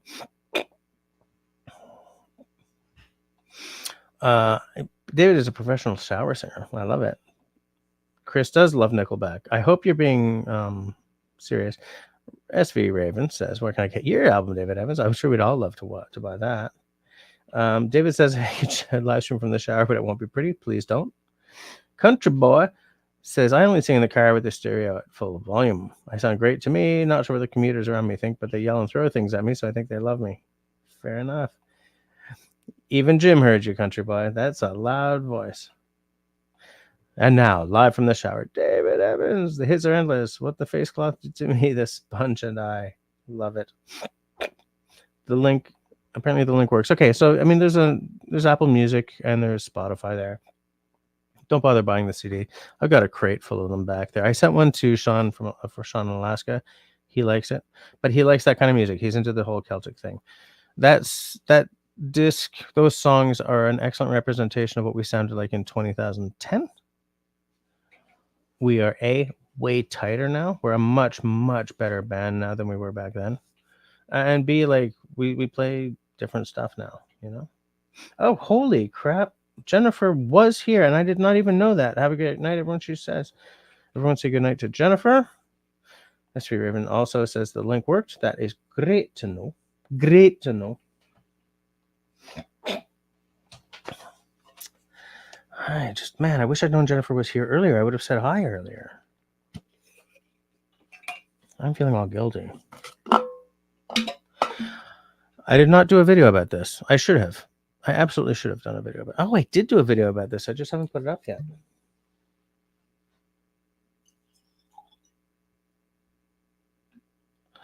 That was an energetic pour.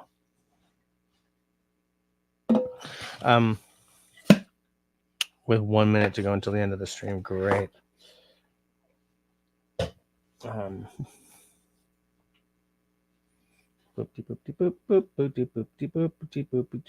just seeing everyone's just saying good night to. Christy loves her some Celtic music. I hope that you enjoy what you hear from us. You've probably also seen our YouTube channel, right, Christy? Jim needs to hit the rack. See you later. Good night, Jim. Everyone say good night to Jim. Good night, SV Raven Flintlock. Shut up, Jesse. Yeah, everyone's just saying good night to Jim. Shawnee's calling for a time extension. I think I'm gonna have to because look at that. That's a big honking drum.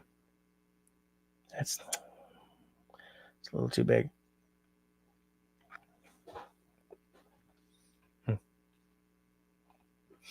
David says longer. Miss your whiskey. Christy does and have. Yeah. Okay. I kind of think that the band needs to do another one of those music videos. Those yeah. Sure, it says looks like we're going into overtime with that pour. I think we might be. We might have to, just to sort of, you know, we might be going till 6 in the morning with that pour. But anyways, I could really go for some cheese. You know what I'm saying? Cheese.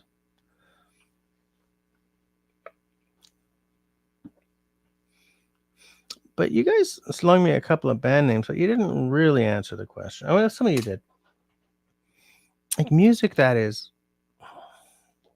Actually, no, that's legit. I mean, a couple of you said, look, if I'm sitting at the campsite, I want to play some Nickelback or some, you know, Boulevard of... not Boulevard of Broken Dreams, Wonderwall. I get that. Hold on, there's a question there. Where was it? Hold on. David is asking, where was the picture taken from for your album cover? That was taken in southern Alberta, in the vicinity, but not actually in Drumheller. So arid, kind of a pocket desert, but not quite at Drumheller. If you had the CD in front of you, you could open it up. On the very back, there's a snow-covered Bonne Fontaine. Those things that firemen stick their hoses to, water things, water fountain in Montreal. And then there's something else, which if I had a disc next to me, I could tell you about, but I don't bloody remember. I just don't remember. By the way, I also designed our website, squidjigger.ca, and we absolutely need to update our photographs. Fire hydrant. Yes, that's the word I was looking for. Wait, Shawnee just... Wait, start again. Shawnee just had a cheese, onion, bacon burger. Shawnee, do you know what time it is? Actually,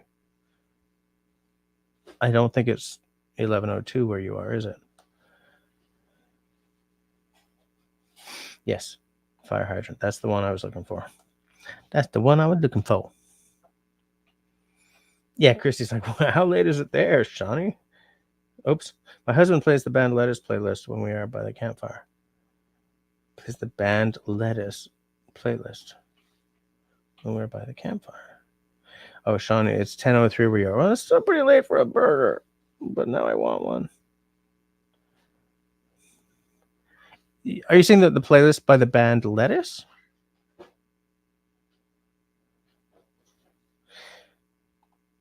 Country Boy says, the best campfire music I ever heard was Gord Downey's Farewell Live. Really? He's another guy who I kind of feel that the world is an emptier place without him in it. And it was weird to me how he died. And Mar from Spirit of the West, it felt like they died within 30 seconds of each other, you know? They didn't, but it felt that way. And it was like Canadian music without those two in it. I said man. I said Mar, but I meant John Mann. It felt like there was a hole. There were two holes that it's really hard to fill, and they're two very different artists. And Gord Downey's music is is a lot more famous within Canada even. But John Mann's music was important as well. They were both important. They were both very socially conscious. They were both great artists, and it felt like they just boom, they were both gone at the same time, even though they weren't. And it's hard for a band to pick up after the lead singer is gone, and I don't think either of those bands have elected to go on. Band's name is Lettuce. They're like, instrumental funk. Excuse me while I just bring up your other comment so that I can look up that band. Oh, I almost deleted your comment by accident. Lettuce. Okay. Gonna look them up. Gonna look them up. Oh, you met Gordania at a friend's place while in university. Interesting. Very interesting.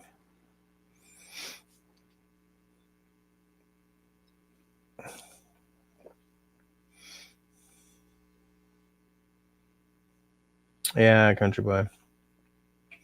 I understand you. It was a perfect storm of my own emotions combined with the loss of a Canadian icon. I was not a huge hip fan, but some of their songs really go. You know how I was talking to you because this song is so evocative. Wheat Kings is that as well. Wheat Kings, I can see it. Wheat Kings is that's a seminal song, man. That's a song and a half. It's about something in Canadian history that is shameful, built on a bedrock of tragedy and crime. And the fact that Gord Downey's gone and Milgaard is both gone, like both of the guys connected to each other through this song. They're both like, you know, this is such a big story, such a huge thing, such a an absolute miscarriage of justice, to use a overused term. And like this song brought both of these men sort of together in the public eye, and they're both like, they're both gone. The song is like this ghost of both of these people just hanging there in the airwaves of Canadian radio. It's that song is. Christy got an ad, so everything I've just said just got wasted. But it's okay. I was just riffing on a concept, because that song brings like, I feel that song, man.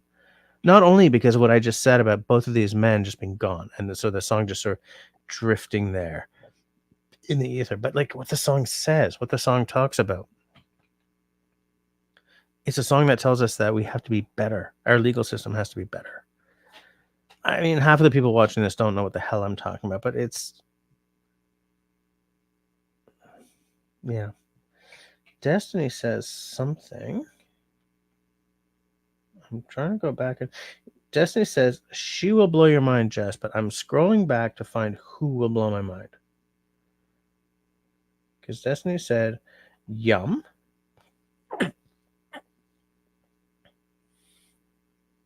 Are you talking? No. Percy ad. Country Boy Wheat Kings is the shit. Destiny says, she will blow your mind. Destiny, I need to know who you're talking about, because something got lost in the translation.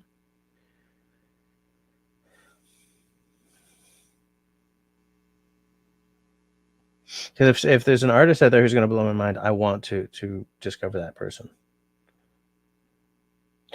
David says Wheat Kings is not your favorite tragically hip song. I don't think the Wheat Kings is many people's favorite tragically hit song. I mean, there's you know, there are the guys for whom it's like a nautical disaster, right?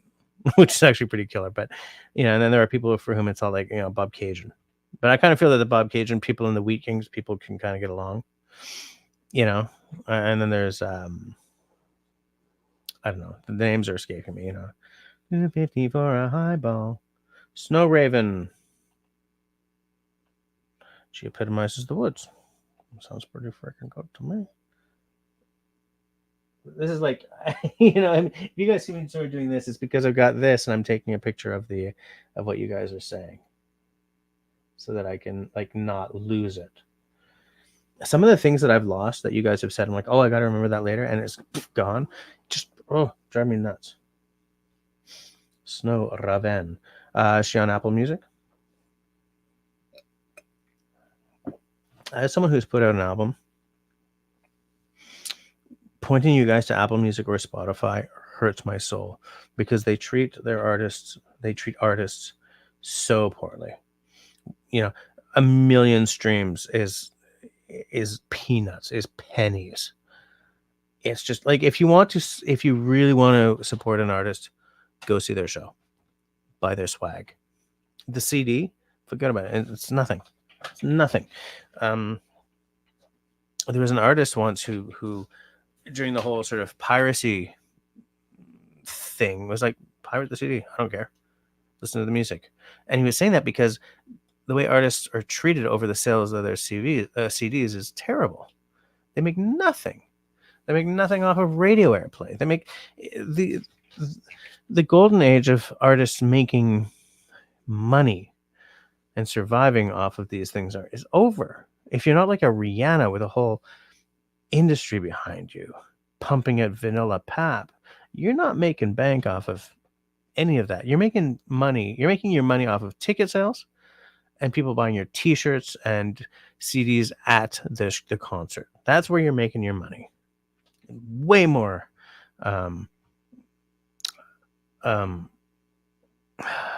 what's the word? Interactive than listening to you on the radio. What artist cares about the radio plays unless it's like they're number one on Billboard? If you're not in the top 10, you're not making enough to pay the mortgage.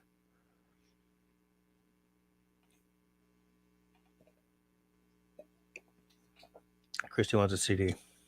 I should have sent you a CD with your winnings from my drawing or whatever it was. Curmudgeon Alaska, how are you doing? I'm not on for much longer because I'm only supposed to have gone until 11 o'clock, but I poured way too much whiskey in this glass. So everyone decided I should just keep streaming until the glass is empty. But how are you doing? I don't know if I've seen you before, or if I have, it's been a long time. So what part of Alaska are you in? Don't give me anything really specific, just sort of general. And do you know Sean in Alaska? I think Sean, Alaska is near Surprise. Does anyone know if I'm right about that?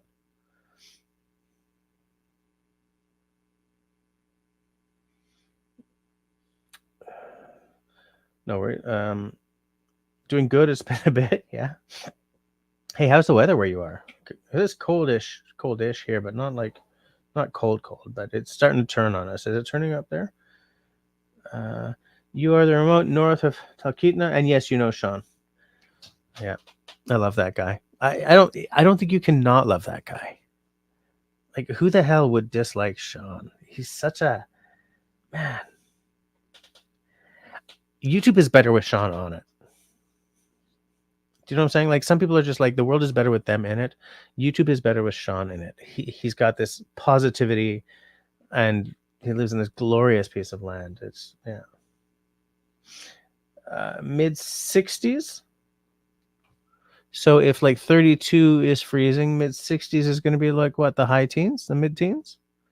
Does anyone who can do the math tell me if I'm right? Is that like teens-ish? Oh, Curmudgeon is Sean's buddy. Nice to know. I would love to meet that guy. Curmudgeon says he's great. We met with him in July when you went dip netting. I would not go. I don't fish anyway because I have some fish allergies, but I feel that fishing in Alaska would just up the chance of me catching something I can't eat.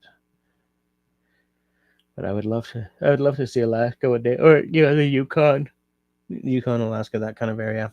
Absolutely.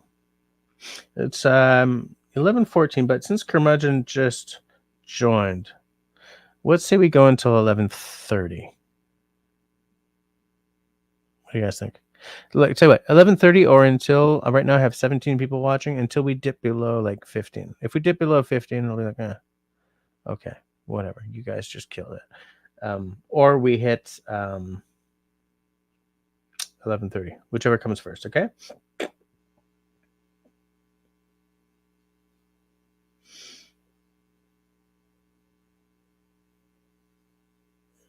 David says, I love Sean in Alaska. I really want to go into his kitchen and wash his dishes.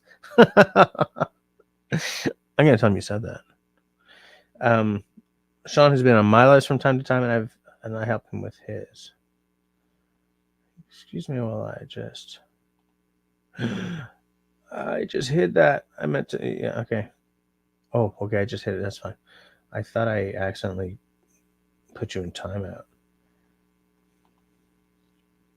Let me do this over here. Curmudgeon, Alaska. I'm going to right click and open link in new tab. I'm going to go and check out your stuff right after we're done here. Okay. Oh, Chris is out. Oh, piss. I just showed the wrong thing. Good night, everyone. Have a good weekend and safe travels. Good night, Chris. Thanks for hanging out with us from the poker table. I hope you have a great night and drive safe on the road tomorrow. Oh, we're up to 18. What the hell? Why are people joining after 11? What are you guys doing? What you guys doing?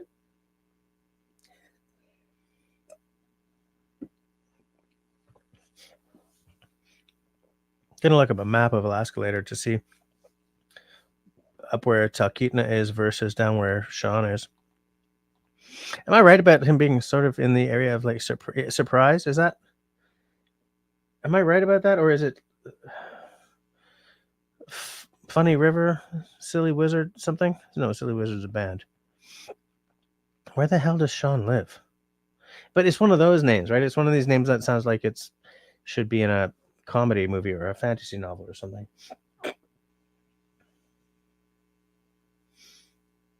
Oh, you have a cabin rental business on your property. Okay.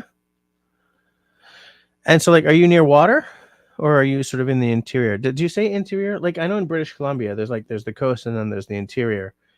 Do you use similar terms in Alaska? Oh yeah, that's it. That's it. Thank you. That's what I was looking for. It was one of those funky names. He's in Funny River. Thank you. And thank you, and thank you, everyone. You guys are making me feel really bad about myself. Close to Soldotna, yes. You know, I knew that. I was just testing your knowledge. Okay. You drink a little water.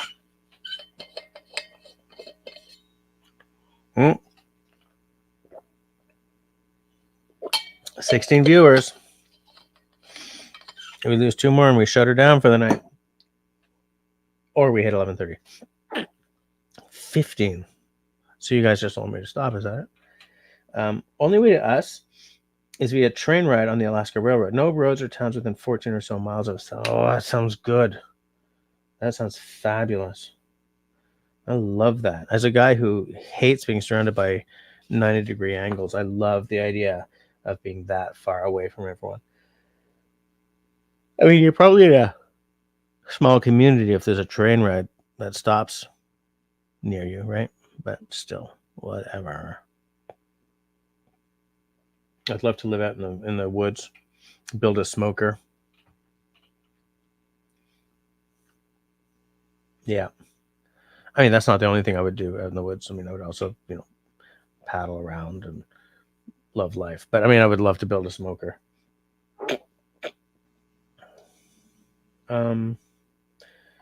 Nearest neighbor is 3 to 4 miles away. Wow, that sounds fabulous.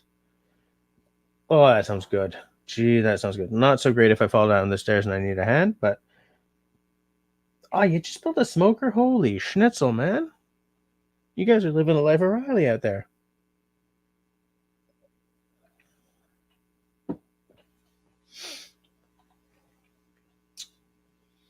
Now I'm feeling bad about my life choices. Just kidding. But yeah, that sounds fabulous. Because, gorgeous out there in the woods. And I mean, I do know what that territory looks like. I mean, because sort of northern BC, very similar. In Yukon, I've never been to the Yukon or Alaska, but I've been to BC. So I know, I don't even have to flip a coin. I know that it's gorgeous up there. The bears, yeah. When we used to hunt, a bear beat the crap out of our hunt camp one spring, so we had to go or over the not winter, because it's early spring, something like that, just wrecked everything, so we had to go and fix everything. And we had to have an unmentionable full of I think we had a mix of like slugs and deer shot or something big, just in case the bear came to bug us while we were repairing our camp. They never did though, which is nice because I would have felt bad taking it out. But yeah, you can see Denali from either the house or the cabin. Okay, so I'm getting a general idea of where you are then. We had one kill half our hens. She's now in the freezer. Fair enough. Eye for an eye, right? Eye for an eye. Oh, we're at 14 people. Okay, so we're gonna shut her down until next week.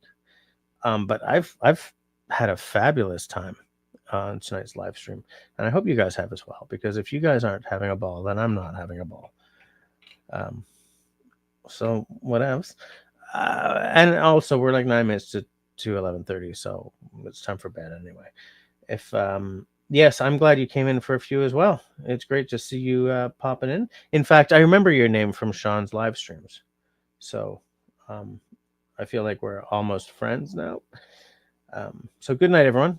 Between now and next week, I would love everyone to, oh, we're at 15. No, we've already started the shutting down.